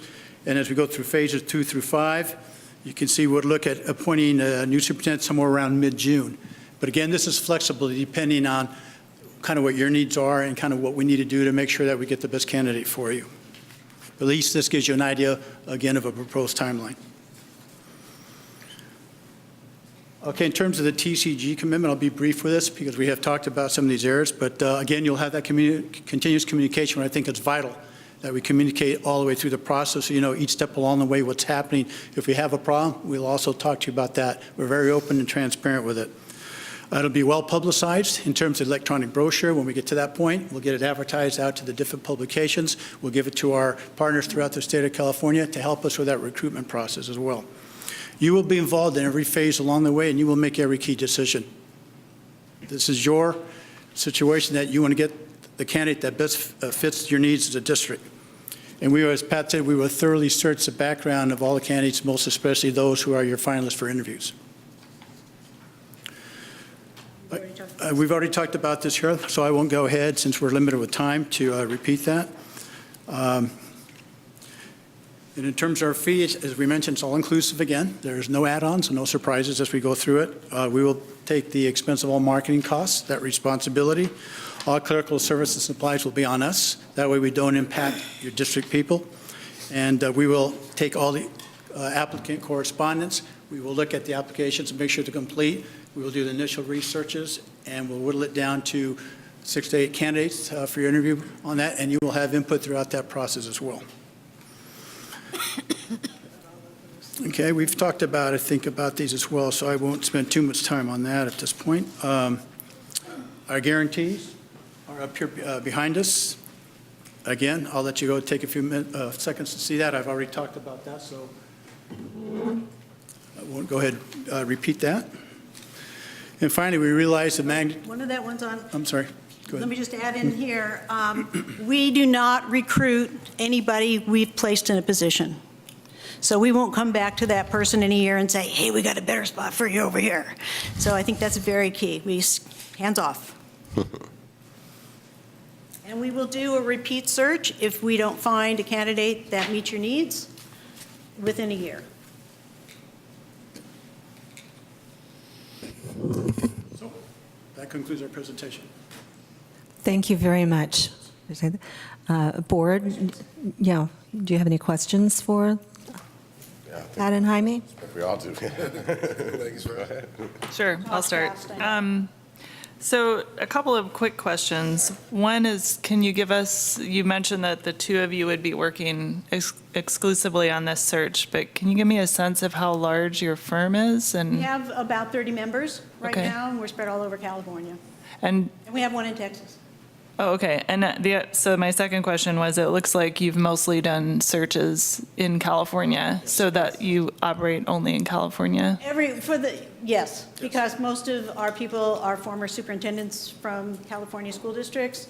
We know the ed code. We know that's where we've brought in other people from other states as interviewees, but what we have found is that unless they've worked in the state, they don't have the ed code background, they don't have the credentialing.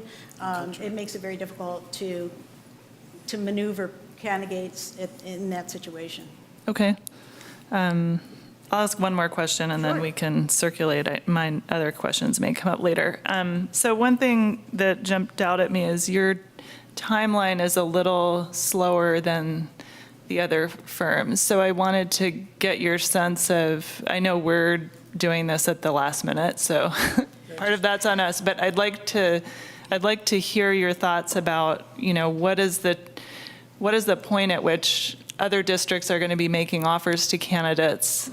Does your timeline get us to that point? What's our flexibility there? We have teams right now interviewing in, I think, 5 districts. So you're not alone. This is not unusual. I think because we are so specific about trying to find people that want to be here and that really fit your needs, that kind of, we don't wind up with huge numbers of applications. We may wind up with 25, and then we can whittle that down. This is not an unusual timeline. In fact, the last 2 searches for superintendent I did were almost the identical timeline. So I don't think that that's an issue. And you don't think interviewing in June is going to mean Well, we'll be we've interviewing missed- in May, I Okay. think, is what we I put. think, yeah, an appointment would be in June. Part of that has to do with how long we need to advertise. And we recommend 6 weeks. We've done it in 4 weeks. I think just to get the word out, to go through EdCal, takes a couple of weeks for it to get into EdCal. That seems to be a really good place that people look for jobs in the state of California. Okay. So in order for us to disseminate, get people on board, I'm really excited about this March 1st meeting. I think we're going to get some possibilities that people won't even know about yet that are considering and contemplating a move. So, and we even have people in there that are current superintendents who are looking to make some changes. So I think in order to give us the time to really advertise and get the word out and start beating on doors and finding out who's out there and calling people that we know, I think that timeline is not unreasonable. And we can shorten it. I mean, there's no reason why we sit down with you as a board and say, hey, if we go to 4 weeks here, then we can finish this up a little earlier. Pretty much everybody's kind of on the same timeline right now. And as I said earlier in my comments too, that this is just tentative because I think board members like to see at least a timeline. Yeah. Right. This could be constricted or it can be expanded depending on what your needs are. So we're flexible. Okay. Thanks. Board Member Clark?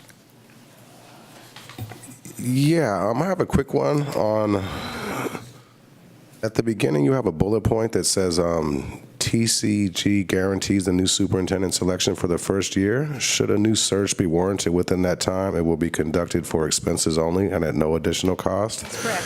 Is that for any reason, even? Yes, if you as a board. If the superintendent leaves on their own, or if we have to get rid of them, okay.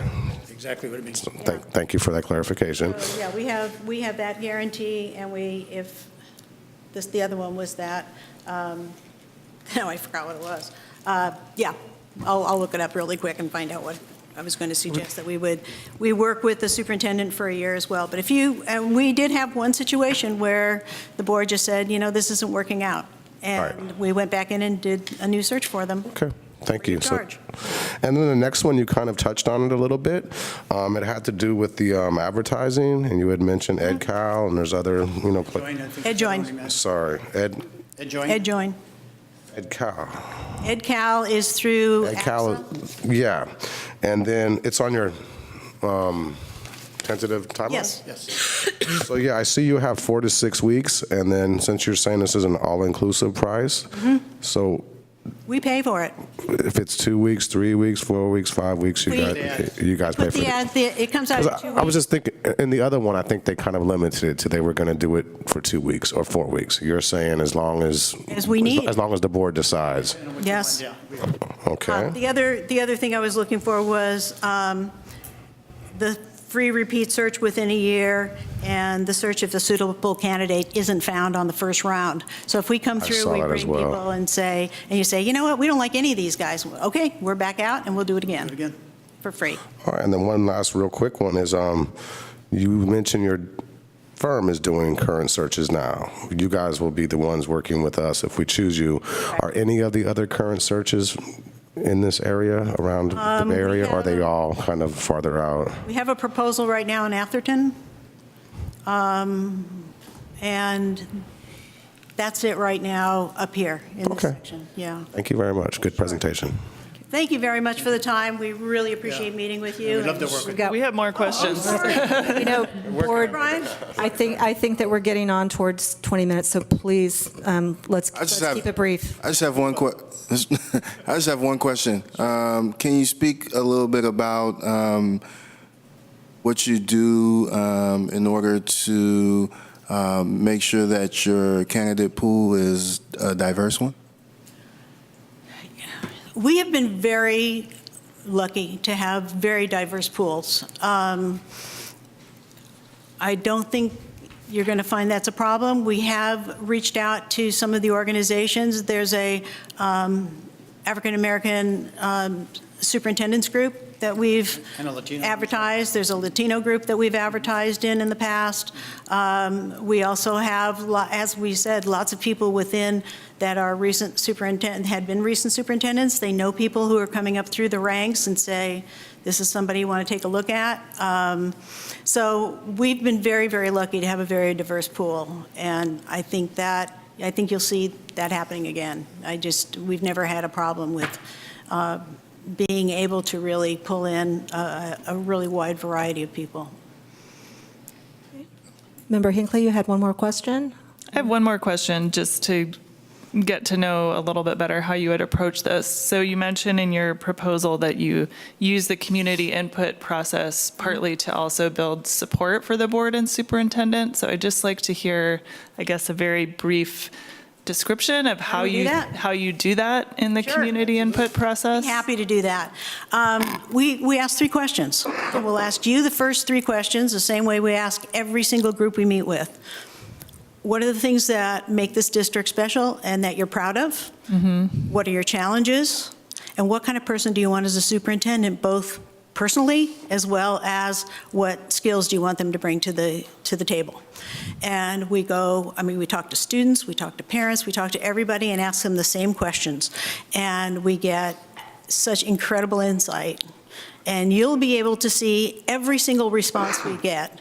We will ask them to prioritize their responses during those meetings. We'll bold the ones that have the most votes, but you will see every single one. And you can see trends across these 10 or 12 different groups that we'll meet with. And you can then, because we'll ask your opinions first, then we'll come back to you after we get all the community input and say, here's what your community says. Do you want to make any changes in what that's going to look like? And then those things go directly into the brochure, as you've stated and you've decided work. And that's what drives our search. Yep. Okay.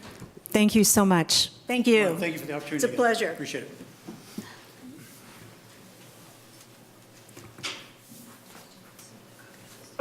Director Cunt, will you invite in Leadership Associates, please? Oh, yeah, I'm looking around the little ones, I'm like always sick. It doesn't at some point boost your immunity enough? It does, with this new round of stuff. The middle school they talked about, I had something similar myself, a couple of weeks ago. Yeah, I'm hoping my middle schooler doesn't. Do you have a middle schooler? It's great. Oh, okay. Yeah, unfortunately, he hasn't got anything yet.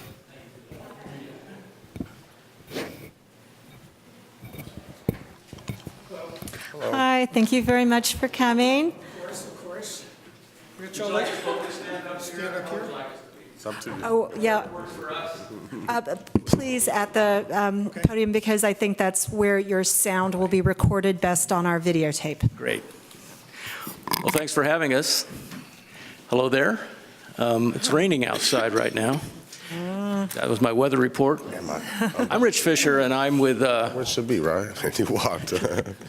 I'm still Rich Fisher, and I'm with Leadership Associates, have been for a while.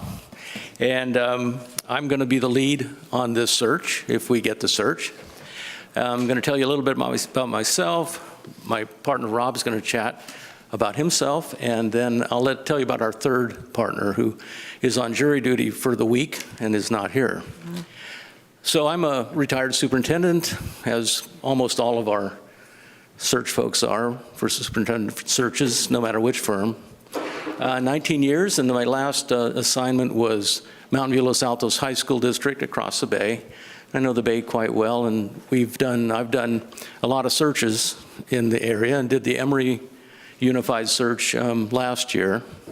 And so gotten really connected to the area, know it well. Also, my partner here, Rob, actually lives in Albany. But I want to just mention a couple of things about myself. I am a school board member. I'm on a board in El Dorado County, have hired a superintendent. So I was the president of the board, so I know what it feels like on the other side to do that. And so each of us brings different skills. And one of the things that I bring is working with mid to small districts. And that's really my specialty. And I like it a lot. Districts of 6,000 to 400, and have done quite a few of them over the years. Real proud of the background we've created and the work we've done. So, real quick introduction from myself, then Rob, and then a little bit about Juan, and then are we up there? Oh, we are up there. Oh, great. Okay. So I'm going to move right along. Rob, how about introducing yourself? You'll do Juan. Okay. I will. I'm Rob Kessler. Thank you for giving us this opportunity tonight to speak with you.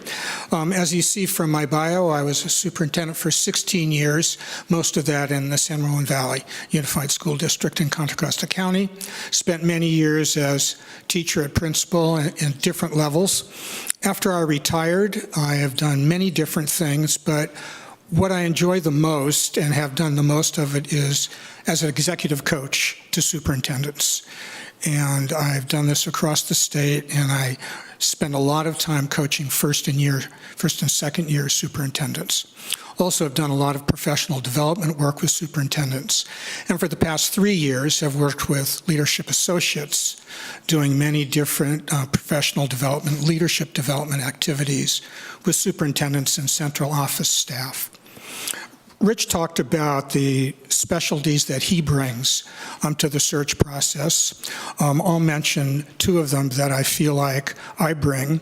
One is that almost all my professional experience has been in school districts with communities with highly engaged parents in which there is a across-the-board expectation of strong stakeholder involvement. And I know that's one of the attributes of Albany, and it's been the attribute of all the school districts that I work in. I'm also extremely familiar with the community, as Rich mentioned. I've been an Albany resident for 25 years. My children were 2002 and 2006 graduates of Albany High, go Cougars, and my wife, Sally Benjamin, was a counselor at Albany High School for many, many years, and she graduated 5 years ago. And I've spent my whole life in the Bay Area, so I feel like not only do I know the issues, but I feel like I can particularly play the role of helping people who might be interested in the job but might not know the Albany community, of let them know why it would be such a great community for them to work. Rich? Rob and I have worked on many professional development activities and on many projects together. And the other person that I've worked on a number with is our third partner. We'll have 3 partners on this search. It'll be very well covered. It's Juan Garza. Juan Garza is from the Central Valley, but he's done a lot of work in the Bay Area. He'll be on the team that is doing the Berkeley search right now. So he'll be doing both of these searches if we get this search. And I think that's a real big advantage. Juan is one of the most highly recognized superintendents in the Central Valley. He's received almost every award that you could possibly receive. He's fluently bilingual as the son of migrant farm workers. He's a first generation in America. He participates in many organizations that will connect him very closely with superintendents up and down the state, including CALSA, the California Association of Latino Superintendents, and he's a director of AXA. He's a wonderful man, and he'll do a great job with us. He'll be a wonderful partner on this. So I'm going to go into a little bit about Leadership Associates and what makes us a little bit different. We have 14 partners. It's a partnership association, and so we're not an equity group, but basically we work together very closely. We meet by phone every 2 weeks. We just had a meeting this morning. We discuss districts, we discuss candidates, we share information about candidates up and down the state. We have an executive assistant assigned to every search, and we have one assigned to this search. Her name is Penny Pyle. That sets us quite a bit aside from other organizations because Penny will work directly with whomever you assign to this search, leading her through the search, or him or her through the search, providing all kinds of background information, providing model agenda items, a variety of things that really make this search go extremely smoothly. Probably our best references, if we did it, would be those people who have worked with Penny and done that work at the district level, because it's confusing and it's hard and it takes time. We make that really smooth. We've done over 385 successful searches since the inception of Leadership Associates. I think the number is really closer to 400 now. 85% of our superintendents are on the job for 5 years or more. That's the best record of all search firms. And we know the Bay Area. As I said, we did Emory last year. We're doing Oakland. We did Oakland. We were doing Berkeley, San Lorenzo, just a variety. Vallejo, yeah, absolutely, Vallejo. And we are also, all of our partners participate in a variety of organizations. One of our members is the executive director of KALSA, the Latino Superintendents Association. One is the director for the African American Association of Superintendents. One's a director for AXA and a variety of other organizations. I'd like to take you through the process real quick, and the best way to do it, I think, is to just look at this timeline. It's on page 7 of your plan, of the proposal. And it kind of lays out how we're going to do this. And this is not tremendously different from any other firm. But, you know, tonight we're going through the process of selection. Following that, and by the way, these dates we filled in, the only date we knew you wanted us to pay attention to, the 2 dates were tonight and the end. You have, and the RFP has said the 17th of May. So here we've fitted in, and we'll work with you to make all of these dates work. This is really your search, and we're facilitating it. So we'll be meeting with you as soon as possible after selection. We'll have a meeting with the entire board to plan the process for the whole search. There'll be some serious decisions made. One of those decisions is the calendar. You could make this go a lot faster if you wanted to. You could slow it down. We'll work with you on the calendar. With 3 of us, it's almost guaranteed that we'll be able to make sure we meet every date you want to meet. The other decision you need to make is whether you're going to have a community advisory panel. And that is typically done at the interview stage. And if you, in your plan, we've gone into quite a bit of detail about what we would do with a community advisory panel. And we've done one. We did one we've done several. I did one last year in Emory. It was a large panel, about 13 people, went very well. I think that reference you should check out and find out how that went. So then at that meeting, we'll also set up some of the protocols for how we're going to work together. After that, we are going to take time in the district. I think most firms will do this, gathering community input, holding a community forum in an evening, making sure we get every source we can of information, and at the same time, we'll have our online survey up, and we'll do it in whatever languages you feel we need to do it in, at no additional cost, by the way. Everything we do is for one cost. There's nothing added on. And so the online survey is one of the best forms of information we receive. We typically will get 4 to 5 times more response to the survey than we do to the meetings that folks need to come out to. But we'll do both. We're going to spend then pretty much the whole month of February and March recruiting, meeting with people, we're in all of the organizations we belong to, as well as sharing information about potential candidates. We'll be recruiting candidates. The deadline we suggest, when we'll be advertising during that time, not only in EdCal, but on our website. Our website's actually one of our most vibrant forms of information for folks. I mean, people go to our website because we do about 60% of all the searches in the state. This year, we're doing 70%. But not us. We have a large enough group that none of us have too many searches. So we're suggesting a deadline of April 1st. We'll spend then, really, the coin of the realm is background checking.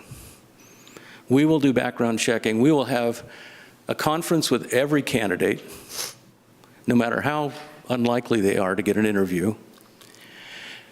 We'll do the paper screening, of course. We'll have conferences with candidates. We'll begin to sort the candidates into the most likely matches for this district. And then we will do extensive background checking. And that includes using a third party, criminal, civil, and bankruptcy. And we can surprise people when we call them and say, tell me about the 2 bankruptcies you had in 2000. Why do you care? You don't want to be embarrassed. We will never allow you to be embarrassed. You'll never be surprised by a candidate. So far, we have never surprised the board with a candidate that somebody found some background information on that we hadn't covered. So he's a third party for that. No additional charge for that third party. Most firms will charge for the third party investigation that they do. So we're going to then come down to the next time we may meet with you in between. When we finish with the input sessions, we will create a report for you. We will more than likely come to the board if you ask us to share that report. It's a summary of what we've gathered in input, and we'll develop a position profile. And that'll go on our website, your website, where all candidates will be able to see it. We'll use it for screening candidates. So now we're down to the point where we're meeting again to select candidates. This will separate us from other groups too. It's a value added. We're going to have a meeting with you at which we present candidates we believe are the best match, but you are going to decide who you're going to interview. So typically the first tier of candidates that we present will be 5 or 6 candidates who we think absolutely fit the profile for this district. You might choose to interview those folks, but you'll also have an opportunity to look at every single one of the applications online before we have this meeting. So we let you have an online portal, read only. We ask you not to go break confidentiality, not to make calls, because we need to protect the confidentiality of people, but you will be able to review all of that, comfort of your own home, online. So when we get together, you will have opinions about which candidates you would like to see. You're going to select the candidates. We will be with you all the way through the interview process. We'll help you develop the questions for the interviews. We'll facilitate the interviews. We'll also facilitate any panel that you choose to have through the interview process. We'll help you transition the new superintendent. We'll help you with language for contracts, but most of the contract work needs to be done between attorneys generally. AXA will often represent the superintendent, and you'll generally have your your attorney do contract work. So that's the process. And then real quickly, what else sets us aside? We have a really vibrant professional development division now in Leadership Associates. We've had it since Rob started with us 3 years ago. We have over 200 superintendents involved in our professional development seminars. We have 75 assistant superintendents statewide. So we have access to really sharp people who we know are learners and may want to consider coming to Albany as a superintendent. Rich, can I just add 2 Please, things? step in. First, on that latter point, at the transition point, after you have publicly identified and signed a contract with the superintendent, that superintendent will get invited to the Leadership Associates Institute in June in San Diego, where there'll be 75 to 100 superintendents there, and that includes a day-and-a-half workshop for new superintendents, as well as sessions for all the superintendents. And your new superintendent will also get invited to a small group network that will provide peer support and problem solving with facilitators. And then we're available for other kind of coaching also. I also wanted to mention, Rich, one other thing on the background checks. Is that we don't limit ourselves to the names that the candidates give to us, but as Rich mentioned, we use our network to find out information and to get references on the candidates in many other ways to your benefits. We've seen the other proposals, and we know that ours is the highest. It's $22,500. It is all-inclusive, however. And we will not be coming back to you and asking for money for anything else that we do in this search. We make a commitment to you, it's a contract. And so we hope you consider us really carefully, and we're very open to questions. Thank you so much. Just busy writing things down. Let me open it now to questions from the board. Who wants to? Sure. Trustee Hinckley, go ahead. Well, I'm I'm going to repeat some of the questions we asked collectively, the last set of firms. So one is, how do you go about ensuring that we get a diverse pool of candidates to look at? Well, one of the ways we do that is that we just have a very diverse team. As I said, we have the executive director of KALSA, the Latino Superintendents Association. We have a director of the African American Superintendents Association. We have a director in AXA. We attend all kinds of events, and we have placed very diverse candidates. We're very proud of the placements we've made, and I think that you'll be very happy with the selection. We can't force people to apply, but we can certainly encourage them. I think also what I would add to that is, because we understand the importance of having a very, very diverse candidate pool for you. The world of school administrators is actually fairly small, and we know, or we're aware of, many administrators, and so there are lots of people who we talk to ask them who they think might be interested, and then we go talk to them. And so it's through those personal conversations that we can identify the kinds of candidates to meet that particular value. Okay. Can you also describe how you approach learning what a district wants in terms of gathering input from stakeholders, and how you Absolutely do that and use it to help us? We take as much time as we need for one thing, obviously, and we're real sensitive to the realities of different communities. We'll start with you. I mean, the first meeting, a big part of that is going to be talking about the qualities and characteristics you want in a superintendent. We'll also ask you to help us figure out how to promote the place by finding out what the strengths of this organization, this district are. We know a lot about it.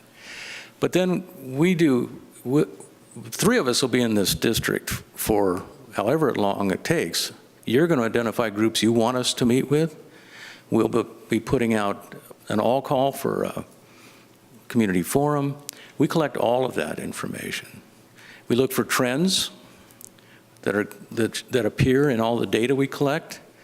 We look and then we look at the online survey, which pretty much mirrors the questions we ask when we meet with folks. And we'll give you a complete report of what we learned, and we'll also share with you what we think the position description should look like. And you'll have a chance to vet those things. And if you think we leave something out, you let us know, and we'll make sure we get them into it. But that's pretty much the process. My question, you guys mentioned that you're also doing the search in Berkeley? We aren't, but your firm. Three of the members of our firm are.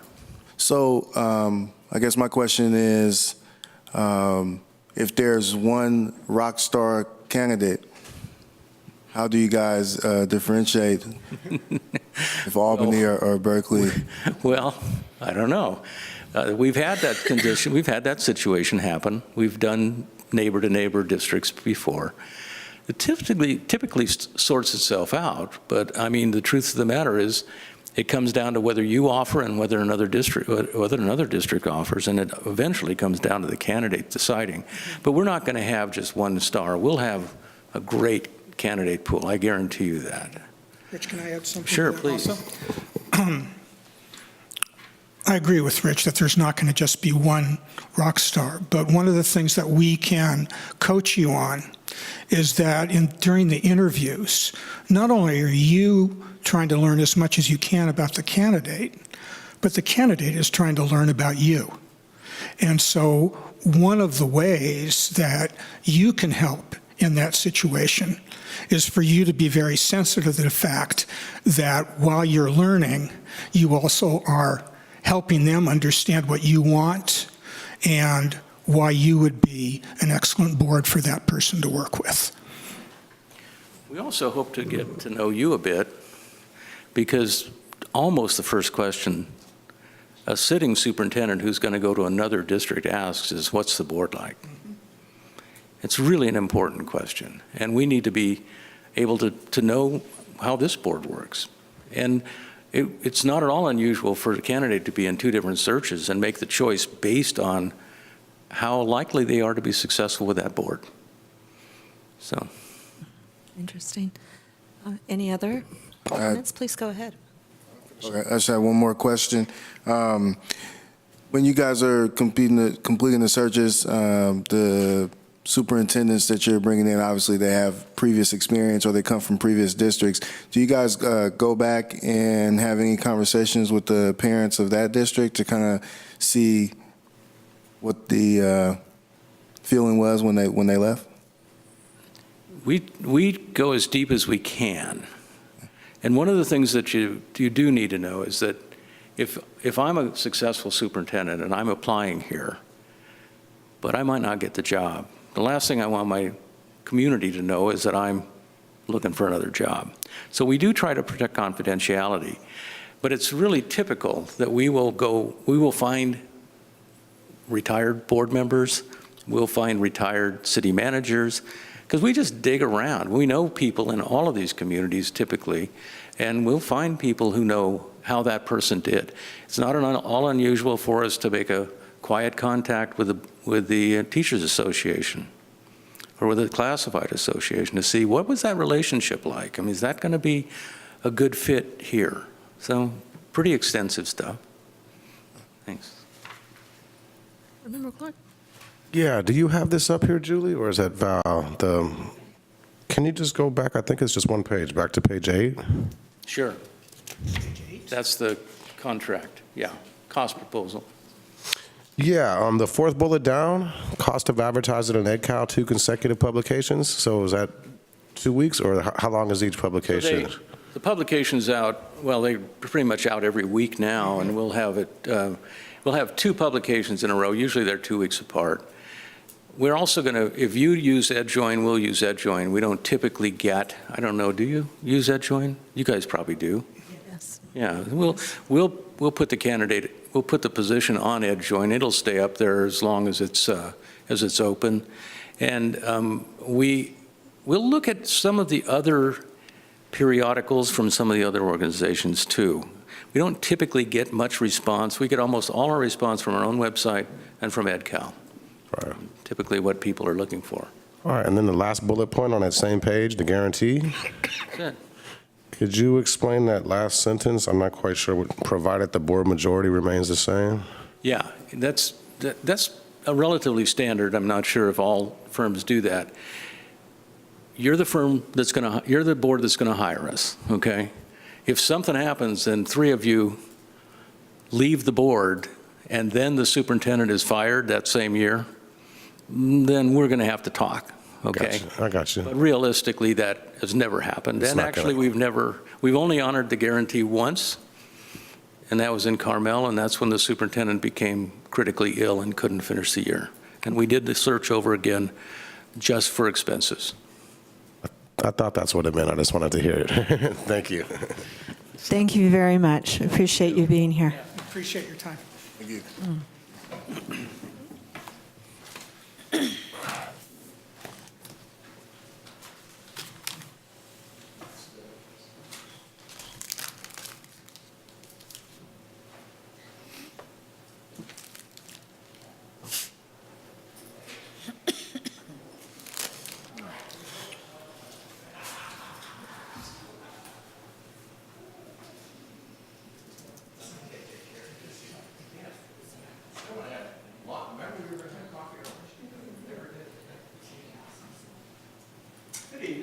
Hello. We are good. We hear it's raining outside. That was expected, and we hope to meet you and hear your presentation and then have time for some questions. Oh, it made it. Good. Hi. So we're ready to go? Ready to start? Okay. We are. Good evening. Thank you for inviting McPherson and Jacobson to your selection of a search team. I want to start by introducing myself and Nicole Anderson. And so we have 10 or 15 minutes to present. Is that about right? And then you're going to ask questions? Is that how it's working? Yeah, I haven't been watching the time. If anybody can help. It's been going pretty good. About 15 minutes total? No, well, About 20 minutes? I think you mentioned 20 minutes, so maybe 10, 15 minutes, and then... 10, 15 minutes, then questions. Yep. Perfect. Okay. All right. So my name's Bill Hewitt, and my resume is in your packet. Everybody does have a hard copy packet. Is that correct? Okay. I was a math and science teacher in Elk Grove and a vice principal and a principal there for 22 years. And then a superintendent for 16 years. My last superintendency, if I look at all familiar to you, was in Berkeley, right next door. So, and Marla Stevenson, I think, was one of my colleagues. I really enjoyed working with Marla, so I know your district through her a little bit. After I was, when I retired 6 years ago, I joined this search firm, and I'm now the California coordinator for McPherson and Jacobson, and I've done 15 searches. I also I'm a member, still a member of the Northern California Superintendents Group, which is a wide network of superintendents, both active and retired. I've been very active with the Western Association of Schools and Colleges, having helped, well, led the design of their accreditation model back in 1992, and then in retirement coming back and rewriting all the criteria for them called Focus on Learning. I have a number of other things, but I'm really very excited to be working with Nicole Anderson. She's going to talk about herself a little bit. And one of the things that's a little different, you're going to hear some different things from McPherson Jacobson. We do many of the aspects of our work is different than most search firms. But one of the really neat things I think about McPherson Jacobson is it's not unusual at all to see one superintendent and one person who has other different experiences.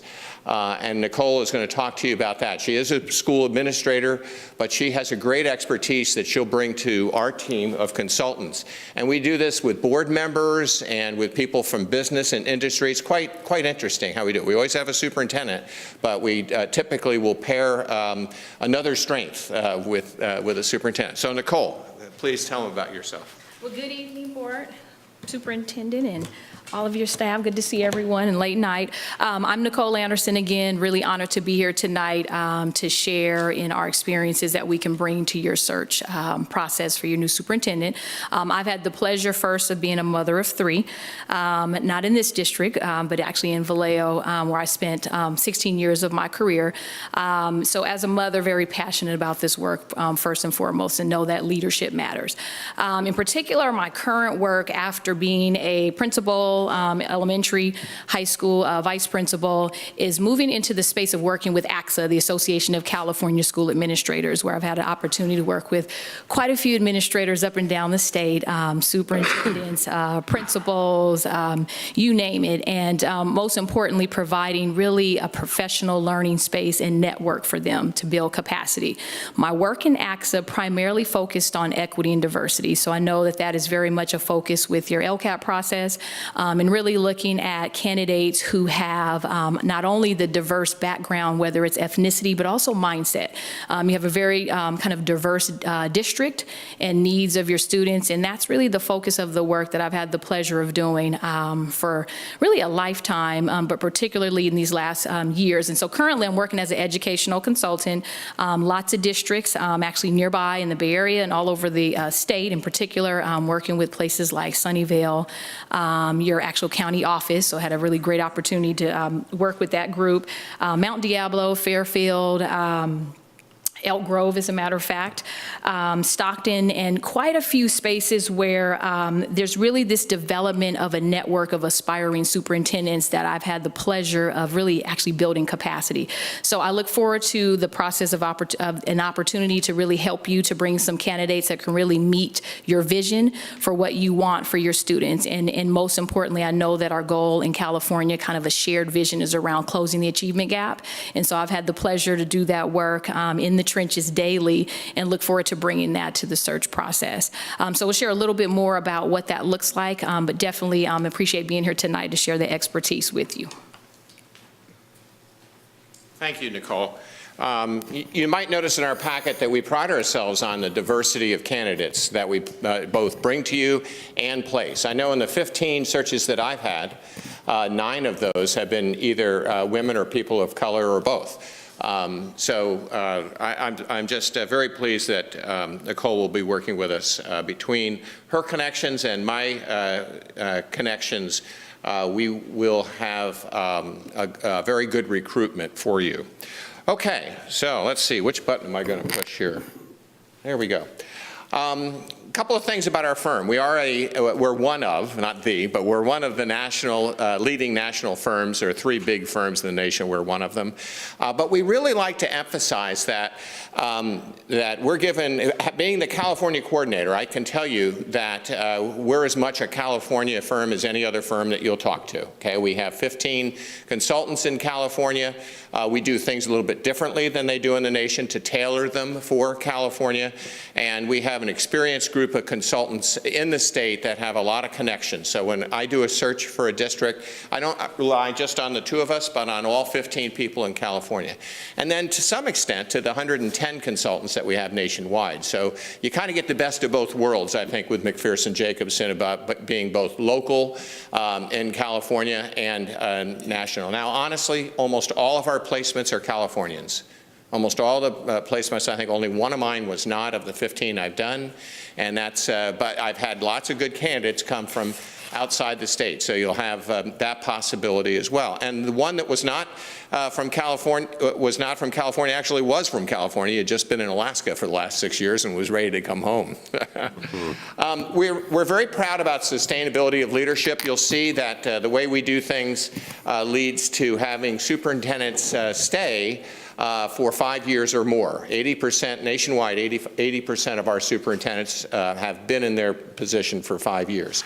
And of course, we are the CSBA endorsed firm. CSBA interviewed several firms and they chose this firm. And the reason that our founder, Tom Jacobson, says is that CSBA was getting a number of concerns and complaints about stakeholder involvement and transparency. Boards were getting criticized for making selections in the dark or behind closed doors, and we do things a little differently to help you deal with that. We're very good at stakeholder involvement.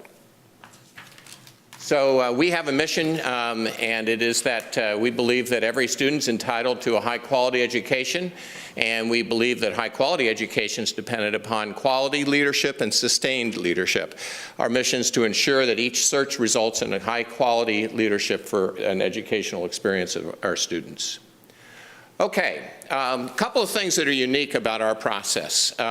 One is that we are criteria-driven. The first time we meet with you, you will go ahead and put a criteria together. And I think there's an example of one in your packet. It's usually about 4 or 5 statements. And we use that throughout the process. So this helps us make a good fit between you and the candidate. In fact, the candidates even have to write specifically to these criteria on their application. You will go ahead and make questions, to select questions that line with the criteria. And you'll even use the criteria to select your candidate and in the end during our selection process. We work for you. I think that's another thing we want to emphasize with you. We will suggest certain ways of doing things, but if you have a way you want to do them, we will adjust to what you do. So we are very flexible in doing that. We'll talk to you here in a little bit about how we conduct a search, but if you think, oh boy, that's not the way we really have done it in the past or want to do it, we will adjust. And we will design things for you. We are consultants that are recruiters of talent and have a network of connections. And then I've talked about the recruitment rates already. Okay, and you know us. Okay, let's go through the 5 phases of our process very quickly. I think I've mentioned quite a bit of the first phase, which is to establish the characteristics of the superintendent. We'll also work on a timeline for you. You're in good shape right now in terms of your timeline, but you don't want to dilly-dally. I think I talked to Kim over the phone. I know that you all had some conversation about whether to go out there or to wait, and I'm glad you went out because you're doing fine in time, but we'll give you a timeline to put you right in the middle of the hiring season so that you'll have access to candidates. There are a lot of openings this year. This year seemed to have, so there's going to be, so candidates will have multiple options to apply for those, but there are also a lot of great candidates out there this year too. And we'll help you also determine your advertising venues. Certainly we'll want to do EdCal, but we'll give you other options if you so desire. We go ahead and do very extensive stakeholder input. We'll do whatever, we'll meet with whoever, whenever, whatever you want us to do with people. In fact, I'd like to give you a short little story. One district we went in and we were having a bit of a hard time figuring out how to access their parents. You know, we asked them all kinds of things. And finally, one vice principal, we were talking to administrators trying to figure out how to really get a good access to parents, said, well, you know, most of our parents bring their children to school in the morning, and that's when I talk to them. So we went out there 3 days in a row at 7 o'clock in the morning. They started early and pulled all these parents in after they had delivered their children to school and had little parent meetings to get parent input. So that's how dedicated we are to getting parent input and getting stakeholder input. We asked them 4 questions. What's good about your community? What's good about your school district? What are the issues that we should know about that a new superintendent should be aware of? And sometimes these are issues that sting a little bit, but we want to make sure to get those issues out there. It's part of our theme to be transparent. And we all have issues is my sort of phrase. I've got my issues, you've got your issues, this school district has its issues. And we hire a leader to deal with those issues. And so we might as well talk about them a little bit and get them out in the open and hire the right person, get the right fit to deal with those issues. And then the final question is the traditional one. What are the skills, attributes, and characteristics that we're looking for in our next superintendent? So very important phase, that stakeholder input. The third phase is recruitment, and I think I've mentioned a little bit about how we recruit. I want to let you know that half of the people that that I have been in search for or been in a search process, I recruited. I actually recruited those people. I knew of them and brought them into the process. So it is important to hire somebody who's a good recruiter, who knows the people that are out there and has connections and gets around. And I think the nice thing you have about Nicole and I is you have 2 people that run in different circles, okay, you know, and so I think that's really going to bring a strength to your recruitment team. Okay. Want to move into, oh yes, also we'll develop interview questions for you. I want to spend some time on phase 4, which is the interview process itself. We have a unique interview process that myself and Bob Ferguson designed. It's an all-day process with the candidates, and we encourage you to include your stakeholders in the selection process, not in determining who's being selected, but in the process. Now, I know that most firms now do that. When we first started this process, most firms didn't do it because they would say you can't do that and keep it confidential, and we keep it totally confidential. But we encourage you to have a panel of stakeholders, both people from your community, your parents, your teachers, your administrators, your classified staff, and to have them on 1 or 2 panels interview the candidates in the morning. And then we go ahead and have you interview in the afternoon, but only after you've gotten to know the candidate socially. Another unique thing that we do is during the course of the day, you'll either one-on-one or two-on-one have breakfast, coffee, or lunch with each candidate that we bring to you that day. We only bring 2 or 3 candidates to you a day. because of the intensity of the process that we use. So by the time you're finished at the end of the day, you will know the candidate socially, and you will have interviewed them, and you'll have input from your stakeholders on those candidates too.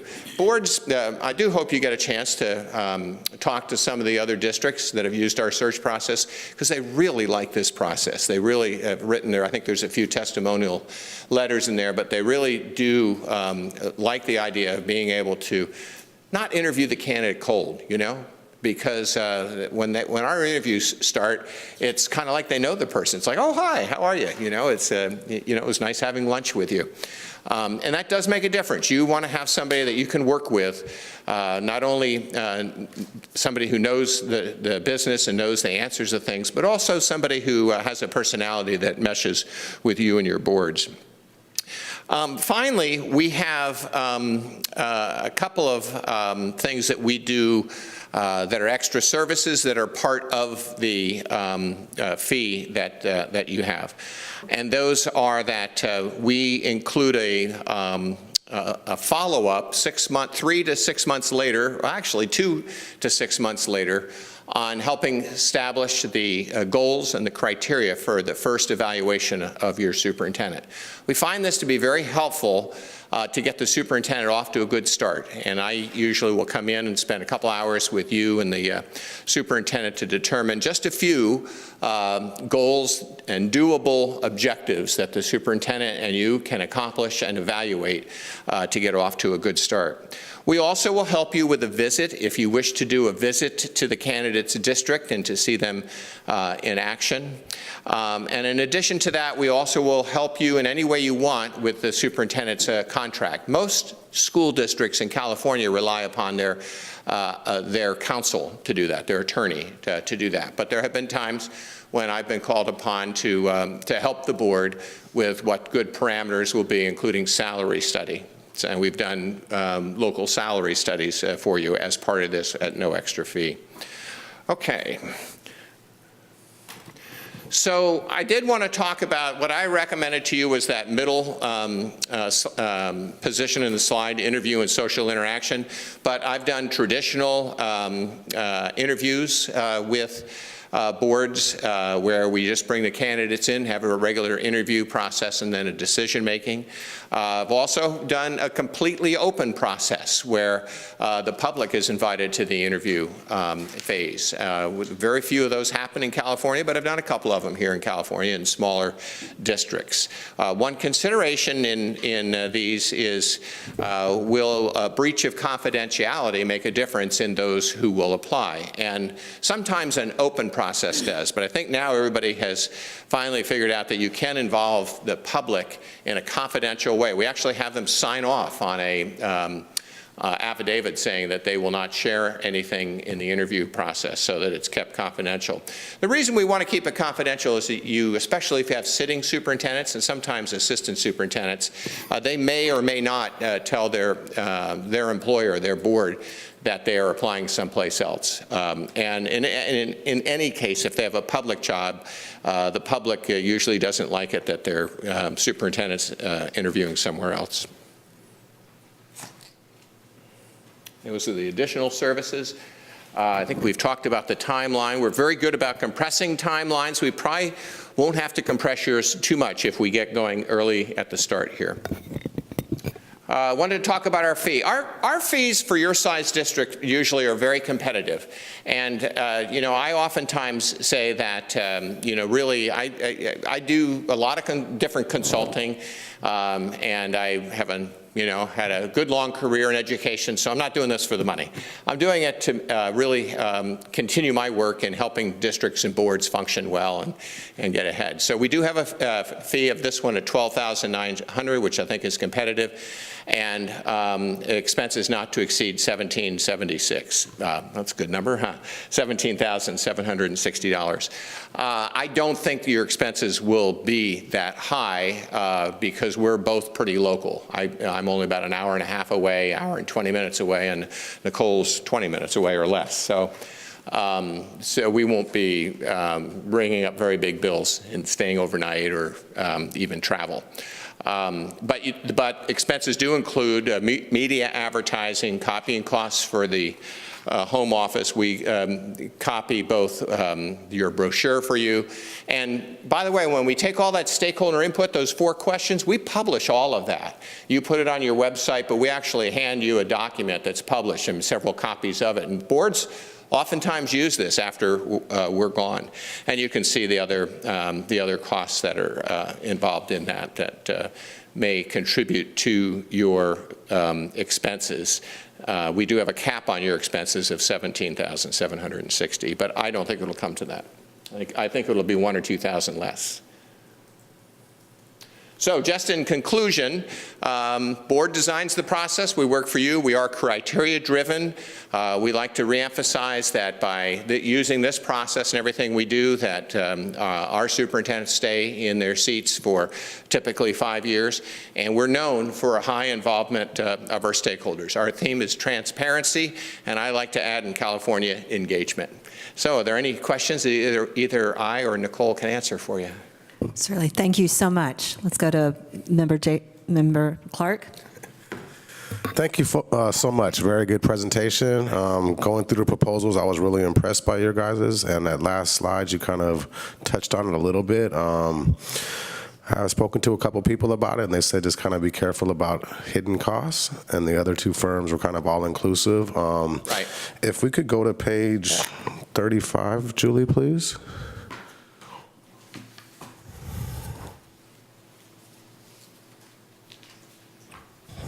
Oh, do you have it on there? Oh, sorry. That's 35 from his book. Well, I guess if you're looking at 30. The one that breaks it down by 5 phases? Price breakdown for search activities? Yeah. So the bottom is the 17,760, like you say. Right.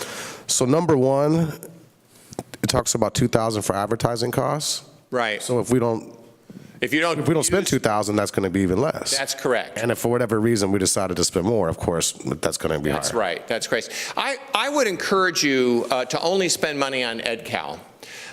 Because the national publications and that are expensive, and we have a good network ourselves. We have over 30,000 hits a month on our website. So if somebody is in the nation's looking for a job, they're going to hit the McPherson Jacob. They're going to hit the 3 big firms' websites. Right. Cool. So don't spend money on This Week or other publications nationally. Thank you very much. And then Roman numeral 4 over there.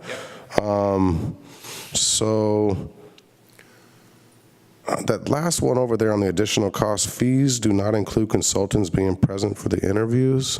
That's wrong. You know, I wish that's just flat out wrong. We are here for the interviews. That's what it is included. It sounded odd. You know, that's something different we do in California. I'm glad you did your homework. Good for you. But yeah, absolutely. You know, there's a couple of things we do different in California than this national boilerplate.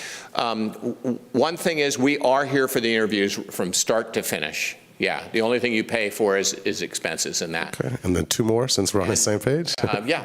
Okay, Roman numeral 2? Yep. Very, very little fee. We're obviously going to want our survey in multiple languages, so you're only charging an extra $50 if we want them in different languages? That's what they say. Yeah. Okay. Yeah, not too much. Yeah, No, you that's- probably want several languages. Yeah, no, that's really good. Yep.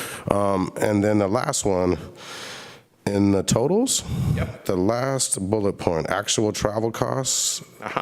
You say you guys are close, so is that, what does that mean? Well, your travel will be 56 cents a mile, and so you won't have to pay any airfare for us to fly in to be here with you.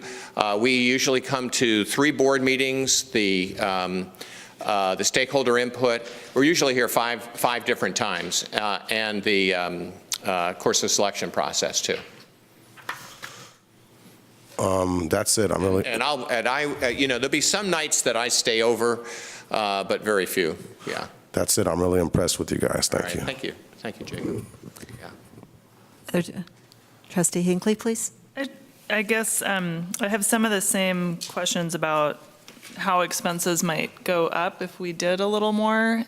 So when you talked about hanging out at the schools when parents are dropping kids off, can you explain how that connects with this proposal only including 2 days of stakeholder engagement? Right. So we're here for 2 days of stakeholder engagement. In fact, I'll tell you this, I'll be here a third day if we need to. You know, we do what you need to do for stakeholder engagement, and we don't charge more. We don't charge an extra $500 a day. I may say that in here someplace because I think nationally they do that. Yeah, it does. Yeah. So we need to make sure they change that for California. So if we decided that you know, it was going to take 3 days to do this because of different meeting things that are going on, we'd just go ahead and do it. And it would be, the only thing you would pay is our travel expenses here. And if there was something very early in the morning, you know, we might have to stay overnight to get here, or Nicole could do it, and I'll catch up with you, you know, things like that. So we really, you know, I was always a frugal superintendent. Any of you that knew when I was in Berkeley, we had 5 years of cuts in my 5 years there. And we were successful because, you know, you just have to watch your pennies when you're in a school district. You really do. So I have a related... So we try to work with you as best we can on all of these. A related question. Yeah. You probably know Berkeley is also hiring a new superintendent. Right, they are. Could you talk a little bit about how you would help us position ourselves relative to candidates, and also how you would go about differentiating the two districts as you're pitching Albany to potential candidates? Oh, what a good question. And I have thought about that a little bit. Well, some of this may come from my history of being here and my knowledge of Berkeley Unified. One of the things that I always really liked about Albany is how close and together this school district worked. And it's very attractive for a superintendent. For instance, when I was here, your parents came together from all of the elementary schools and figured out how fundraising would benefit all students. You know, that says a lot to a superintendent. And see, Berkeley, that's hard to do in Berkeley. I mean, I'm never going to talk ill about Berkeley. I thought it was a wonderful place, and just what great heart. But there is a little more organization centrality of purpose. You look at your website, you very clearly have directions about caring for students, academic achievement. So there's a lot of attractiveness. As I was talking to Kim, I said I would really love to do this district because I know Albany, I know the great strengths of Albany, and I think it's going to be very attractive to superintendent candidates for those reasons. I wouldn't just oppose it to Berkeley. I just wouldn't. I could, but I don't think I would do that. I think I'd talk about the strengths that you have. The other thing that that I want to chat a little bit with you about it is that this is a great opportunity for a superintendent to develop and to be here for a good period of time and really both improve her or his skills and to make a mark on what they do. Most superintendents want to do that. Because it's such a supportive community, and there is so much potential here to do good work, and good work has been done. So it's not, they're not going, the great thing is they're not going into a place that's problematic, and they are going into a place where there is just a lot of support and a lot of care and community support for students. That's where it is kind of the same as Berkeley. Berkeley, there's a lot of support for wanting to do good work with students.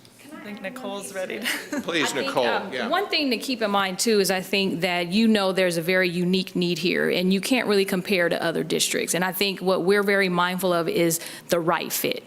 And so what the right fit is for Berkeley is very different for Albany. And so us just doing the research, and also superintendents, we coach them into, they have to do their own research, because you don't want people to apply that aren't going to be the right fit. And so they have to know that too. And that's part of the training we do, is preparing them. So I think in the criteria that is being built with you, that is something we absolutely would consider, is what's the right fit. And I think that in itself kind of separates, not just a Berkeley, which is close in proximity, but they're two different needs. So I think it's really important to consider that.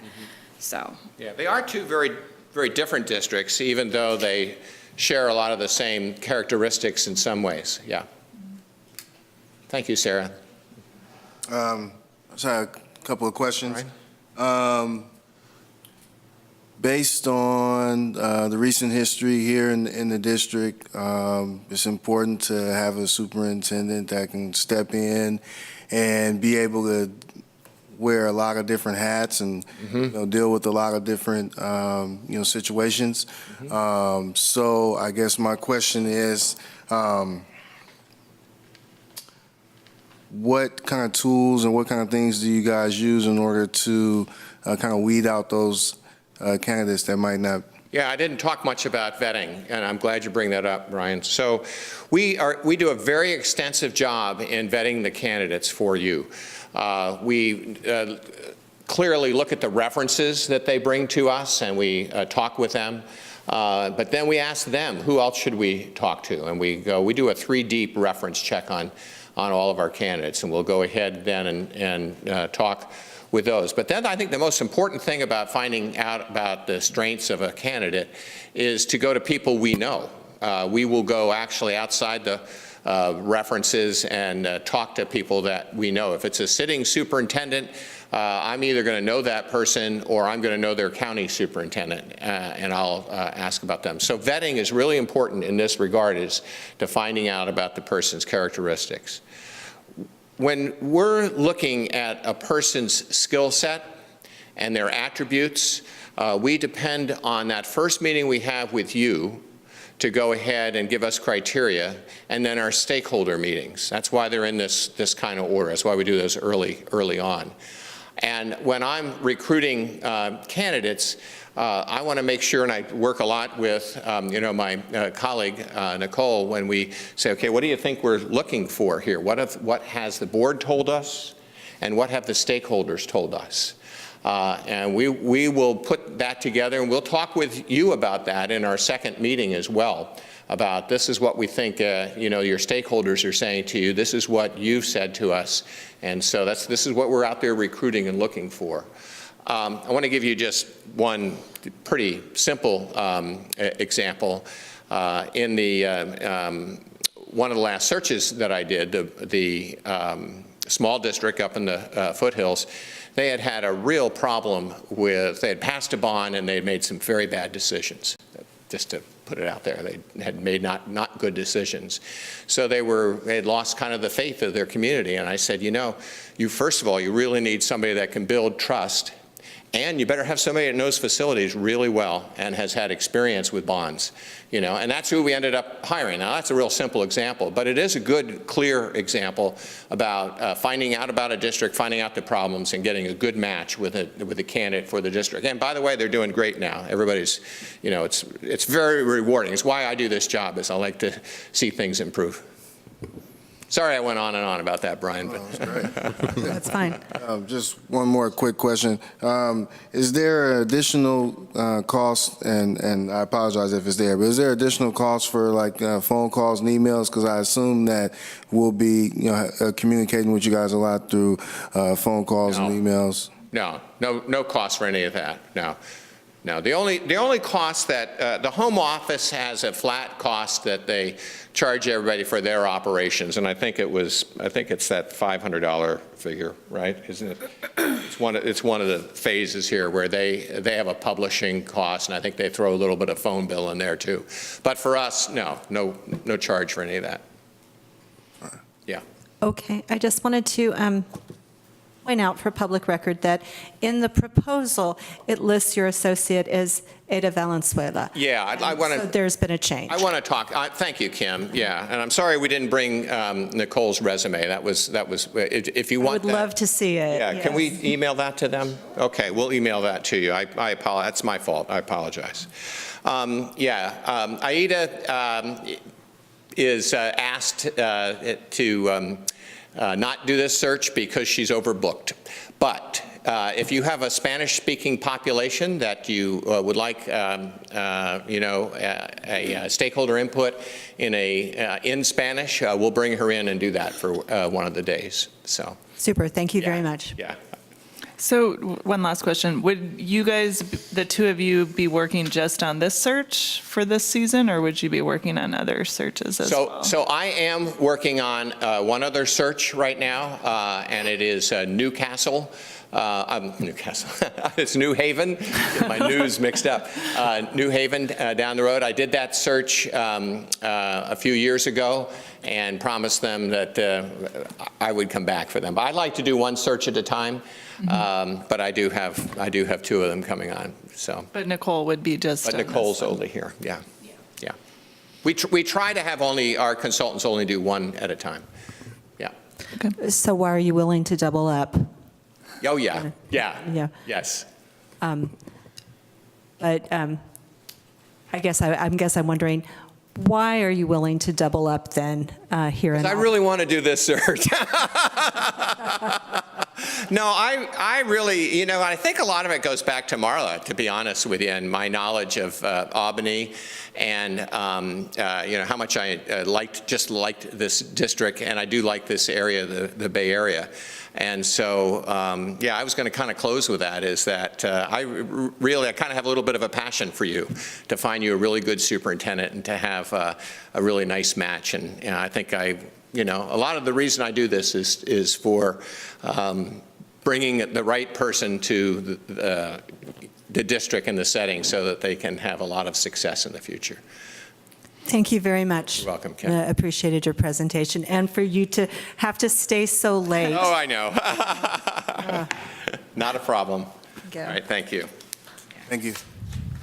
Okay, so we have everything. So are we voting tonight? Yes. Yes, good. We are voting on a contract tonight. Good. And it is a public process. All right. So I'm actually not sure about sort of the most efficient way to do this. That's it is what I was kind of leaning. 2:20. I mean, Well, there's- 10:20, and yeah. Do we go in order with the way they were presented, or do we just kind of throw out who we might be leaning towards? Whatever you think is the most efficient, or maybe Val can give some. So can I do first a point of order, and then I'll answer your question? It is 10:18, and you will need to extend the meeting. I make a motion to extend the meeting. 10:30. So I think we have a second. So that's approved. Okay. And to answer the second part of your question, I really don't think that I should be any part of this process. So thank you. I would like to hear from each of the board members, individually, just about sort of where you're at, and then we can see how to go forward from there. Sounds good. Okay.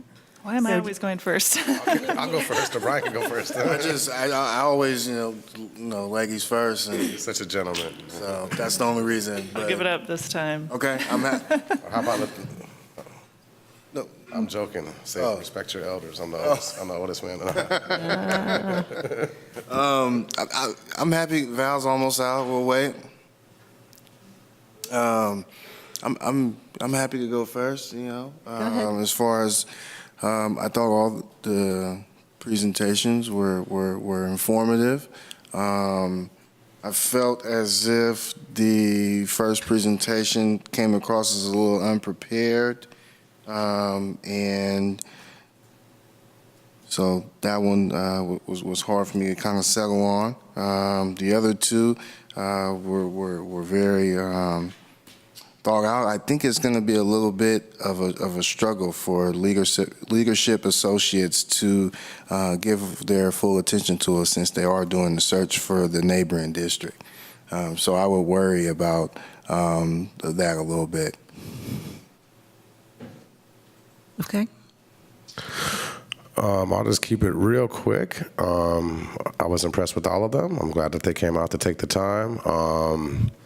I think I shared this with the board members before, but some of the things I was kind of cautioned about, I got a good answer from them. One of them was to kind of be a little aware of, hidden costs, this and that, and I think they explained that looks like there won't be much extra cost at all unless we want to, for McPherson and Jacobson. And also, I had been told that it's not so wise to have a firm that's hiring in the same area. And not only is Leadership and Associates doing the Berkeley search, they're doing the San Lorenzo search too. So all the candidates who are coming there are just going to come to Albany anyway. So nothing against them. I'm sure they're a great company, but it's, we're paying them for essentially, I think, work that's already been done. So I'm heavily leaning, well, not heavily leaning, I'm going to vote for McPherson and Jacobson if that comes up. Sarah? I also liked all three presentations. I share the concern about leadership associates with Berkeley, although I think probably it happens all the time. When I think about the role this firm plays in the district overall, I think the idea that they're helping us build community support for the board, for governance, and for the superintendent, I really like the personalities and the approach of McPherson. I just felt like they're warm. I like that they have a woman of color on the search committee, or search, whatever you call it, team. Thank you. It's very late. I just think that, for me, that means a lot in terms of their ability to help us navigate this process with the district. So I would definitely prefer them over the other two firms. Okay, I'll add my bit. Yeah, I thought they were all excellent finalists. I was impressed by Leadership Associates' sort of post-placement network, you know, the training that they give, the professional development, the additional support that they give to their placements. It sounded really good, and I think clearly they're the largest. But I also liked the fact that McPherson Jacobson with Bill Hewitt is so dynamic and so warm, and the fact that he brought this highly qualified associate with him, you know, that, you know, was the only bit of, well, diversity that we saw, impresses me too. And I like the fact that he really does want to do this search, which I think means a lot. So I think that at this point we could just entertain a motion if anybody feels ready. Yeah, well, the one other thing that I did notice is they were the only group that mentioned the achievement gap, and that's one thing that we have been discussing the entire time, you know, before they came in. But they did, you know, actually mention it, so that stood out for me. Yep. So I'd like to make a motion that we vote on hiring McPherson and Jacob for our superintendent, Jacobson for our superintendent search. Is there a second? Just as a question about so this, who then negotiates the final contract with them? I believe the contract is It's just included what they in, is proposed. included in the presentation, so I that see is it. the contract.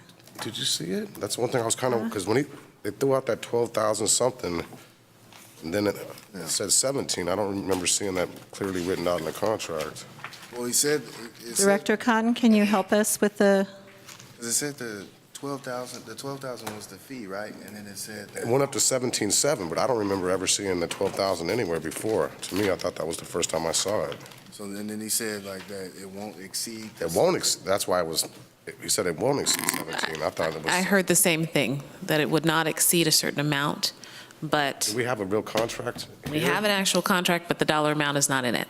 See, that's a little. So we would need to sit down and have that conversation. So But knowing that it's not exceeding a particular amount, the board could vote on. Not to exceed that amount. Not to exceed So we should be more specific then and use number amount in this motion? It's sufficient to say it would not exceed. I had a conversation with our legal advisor. But I should rephrase that and say okay, so, and it was 1776. 1776. So I'd like to rephrase, thank you. So I'd like to rephrase the motion. I'd like to make a motion that we take a vote on if we're going to hire McPherson and Jacobson to do the superintendent search at a maximum cost of $17,760. I'd like to second that motion. Can we have a roll call? President Tutain? Aye. Vice President Doss? Aye. Trustee Clark? Aye. Trustee Hinckley? Aye. Yeah, thank you very much. Okay. We have hired a search firm. Now, I believe we're at, It's the last little item, right? yeah. Do you have a question? I have a question about the next step in the search. It sounds like we may need a special board meeting to meet with them. That this, I think we'll communicate with them tomorrow. Okay. There, We have time to there is a schedule weekly one. meeting scheduled for tomorrow with Okay. Val, so we will get that information to the rest of the board as soon as possible. And now we need to go over item agendas introduced by the, did I say that wrong? Agenda items introduced by the board. Another instance about why we need to have shorter meetings. So we have 4, but I need some clarification. I know one is for review and discussion to placing review and action items prior to review and discussion items. The second is, I don't know if it's you want to agendize it, and it was the question about having a board member be a timekeeper. Is that a discussion item you wanted, or did you decide? I think it would be a great service to the board. I'm not sure that we need to do more than just make it happen. Yeah, I was going to say it actually went really well. I mean, I didn't want to be the one to say, hey, we're at a certain time, and it just seemed like even talking about it, people were a little bit more aware, and I think, we've had some real tough issues come up, and people really do want to be heard, but I hope that, we can actually get these meetings done where, I mean, look, right now, we just decided which firm we're going to do for the superintendent, and we have 2 of the community members that we see all the time. But, you know what I'm saying, it would be nice to have more people, and I understand that it's hard to put the agenda together, so I don't know if it needs to be an official, role, but. Okay, but maybe we can just, ask for it, like if, maybe I can just ask the board, can someone set a timer on their phone to help keep us on track? Yeah? I'm willing to do that. I just, maybe we should discuss a little, I want to, it's this fine line of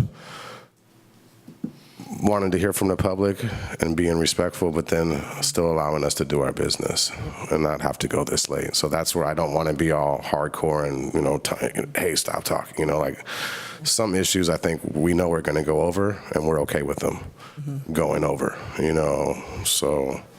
It's also how many agenda items that are urgent that are coming to the board. Like, we don't like to set an agenda that's longer than, 120, 150 minutes. 2.5 hours. We've been extending that time because of having to include, all these items. So I think maybe that will also slacken up. So we'll see. So does the board want to agendize this as a discussion item? No. No? Thank you, Vice President. Is that a no from everybody? Can we talk about it when we do the board governance conversation? Yeah, but we don't have to agendize it to do that, right? It can be a part of another conversation. Right. Let's see how it rolls. Does that work? And then, if it's clear in a few more meetings, if we need it, we'll institute it. If things are going well, then we'll back off for a while. I mean, for example, when the budget comes up, they're going to go over, and I don't hold anybody accountable. Like there's certain times, like I'm trying to word this very carefully. It just seems, they're new to the board. We've been on for a while. It just seems like it's gotten to this point where people are like, I don't care if it's 3 minutes. I don't care what time it is. I'm going to keep you guys here as long. It's disrespectful, but I don't see that happening all that much. Okay, great. The other items were a review and discussion item on the AM/PM transition. Another item was, actually 2 more items. One is the food service report. I did check. The annual report that food services does is scheduled for May 14th. So they do it every year. So that one's already agendized, so it's on the governance calendar. And the other one was, Member Doss, you said expand discussions on breakfast program. Did you want that as part of the staff report? I can move that staff report to a staff report / review discussion item, or did you want that to be separate? It could be included in that one. It doesn't have to be a separate item. Okay. Is that timeline acceptable to you? I know that Sabina is just getting started in her job. Or is May okay for you, or do you need? It's March, right? No, it was No, May. it's May 14th. Usually they do a May updates. So the school spotlights are done, and we always add a food nutrition services update. We try to do one for library also. Is there a way for it to happen a little sooner? Just because if we do make any changes, it seems like it would be ideal to give them enough time to implement those, and so May might be too late. So currently, our February 26th board meeting is 2 hours and 55 minutes. Our March 12th meeting is about 2 hours and 40 minutes. Our March 26th meeting, we would have a little bit more time. We have an hour and 55 minutes. I haven't populated all of the agenda items that could possibly be on there. April and both of the April meetings. So if I could ask her if she could do something on a March 26th. Or what about the first meeting in April? I just want to take pressure off her. Yeah, we could do an April 16th, which is the first. That's fine. Okay, so let's put this in April. Okay, I'll put April 16. And what I'll do is I'll make it part of the staff report, but since board can discuss in a staff report, I'll have her, we can open up for discussion on the breakfast program. That'll give me some time also to talk to the elementary principals about how the Ocean View breakfast program is working and how it could potentially work at the other sites and what some of the challenges are. Okay. Great. And I believe those are the ones that were mentioned throughout the beginning of this board meeting. And there was a direction to staff that we have a calendar input committee that will be formed before the end of this school year, and that will inform our negotiating team on calendar issues before they go into negotiations with the bargaining units. Yes, I have meet annually before bargaining unit to inform the negotiations teams. I put teams plural. Okay. So you mentioned one item that we didn't follow up on, the proposal to have a discussion about the temporary housing transition. That was yes. You mentioned it when you went through I did your mention list. it. We just have, it's on in the issues bin in terms of when to do it would be.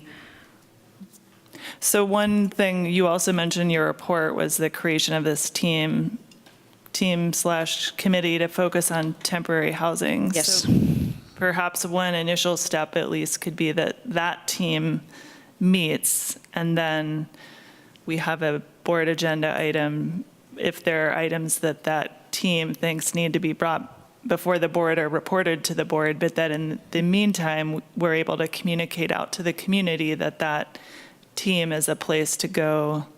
Once that meeting is scheduled, is a place for the community to go with those concerns. Does that? Yes, in fact, 2 community members met with the elementary principals, ACC director, myself, and student services, and had a discussion. And it was like an hour meeting, but we determined to have the transition housing team meet first. Right. And then, so in terms of bringing that discussion, it would be good to have the transition team meet first. And we're still getting people that need to be on the committee. Great. Okay, and with that, we are adjourned. You got to use your. She's getting really good at that. Beat me to it. I was about to do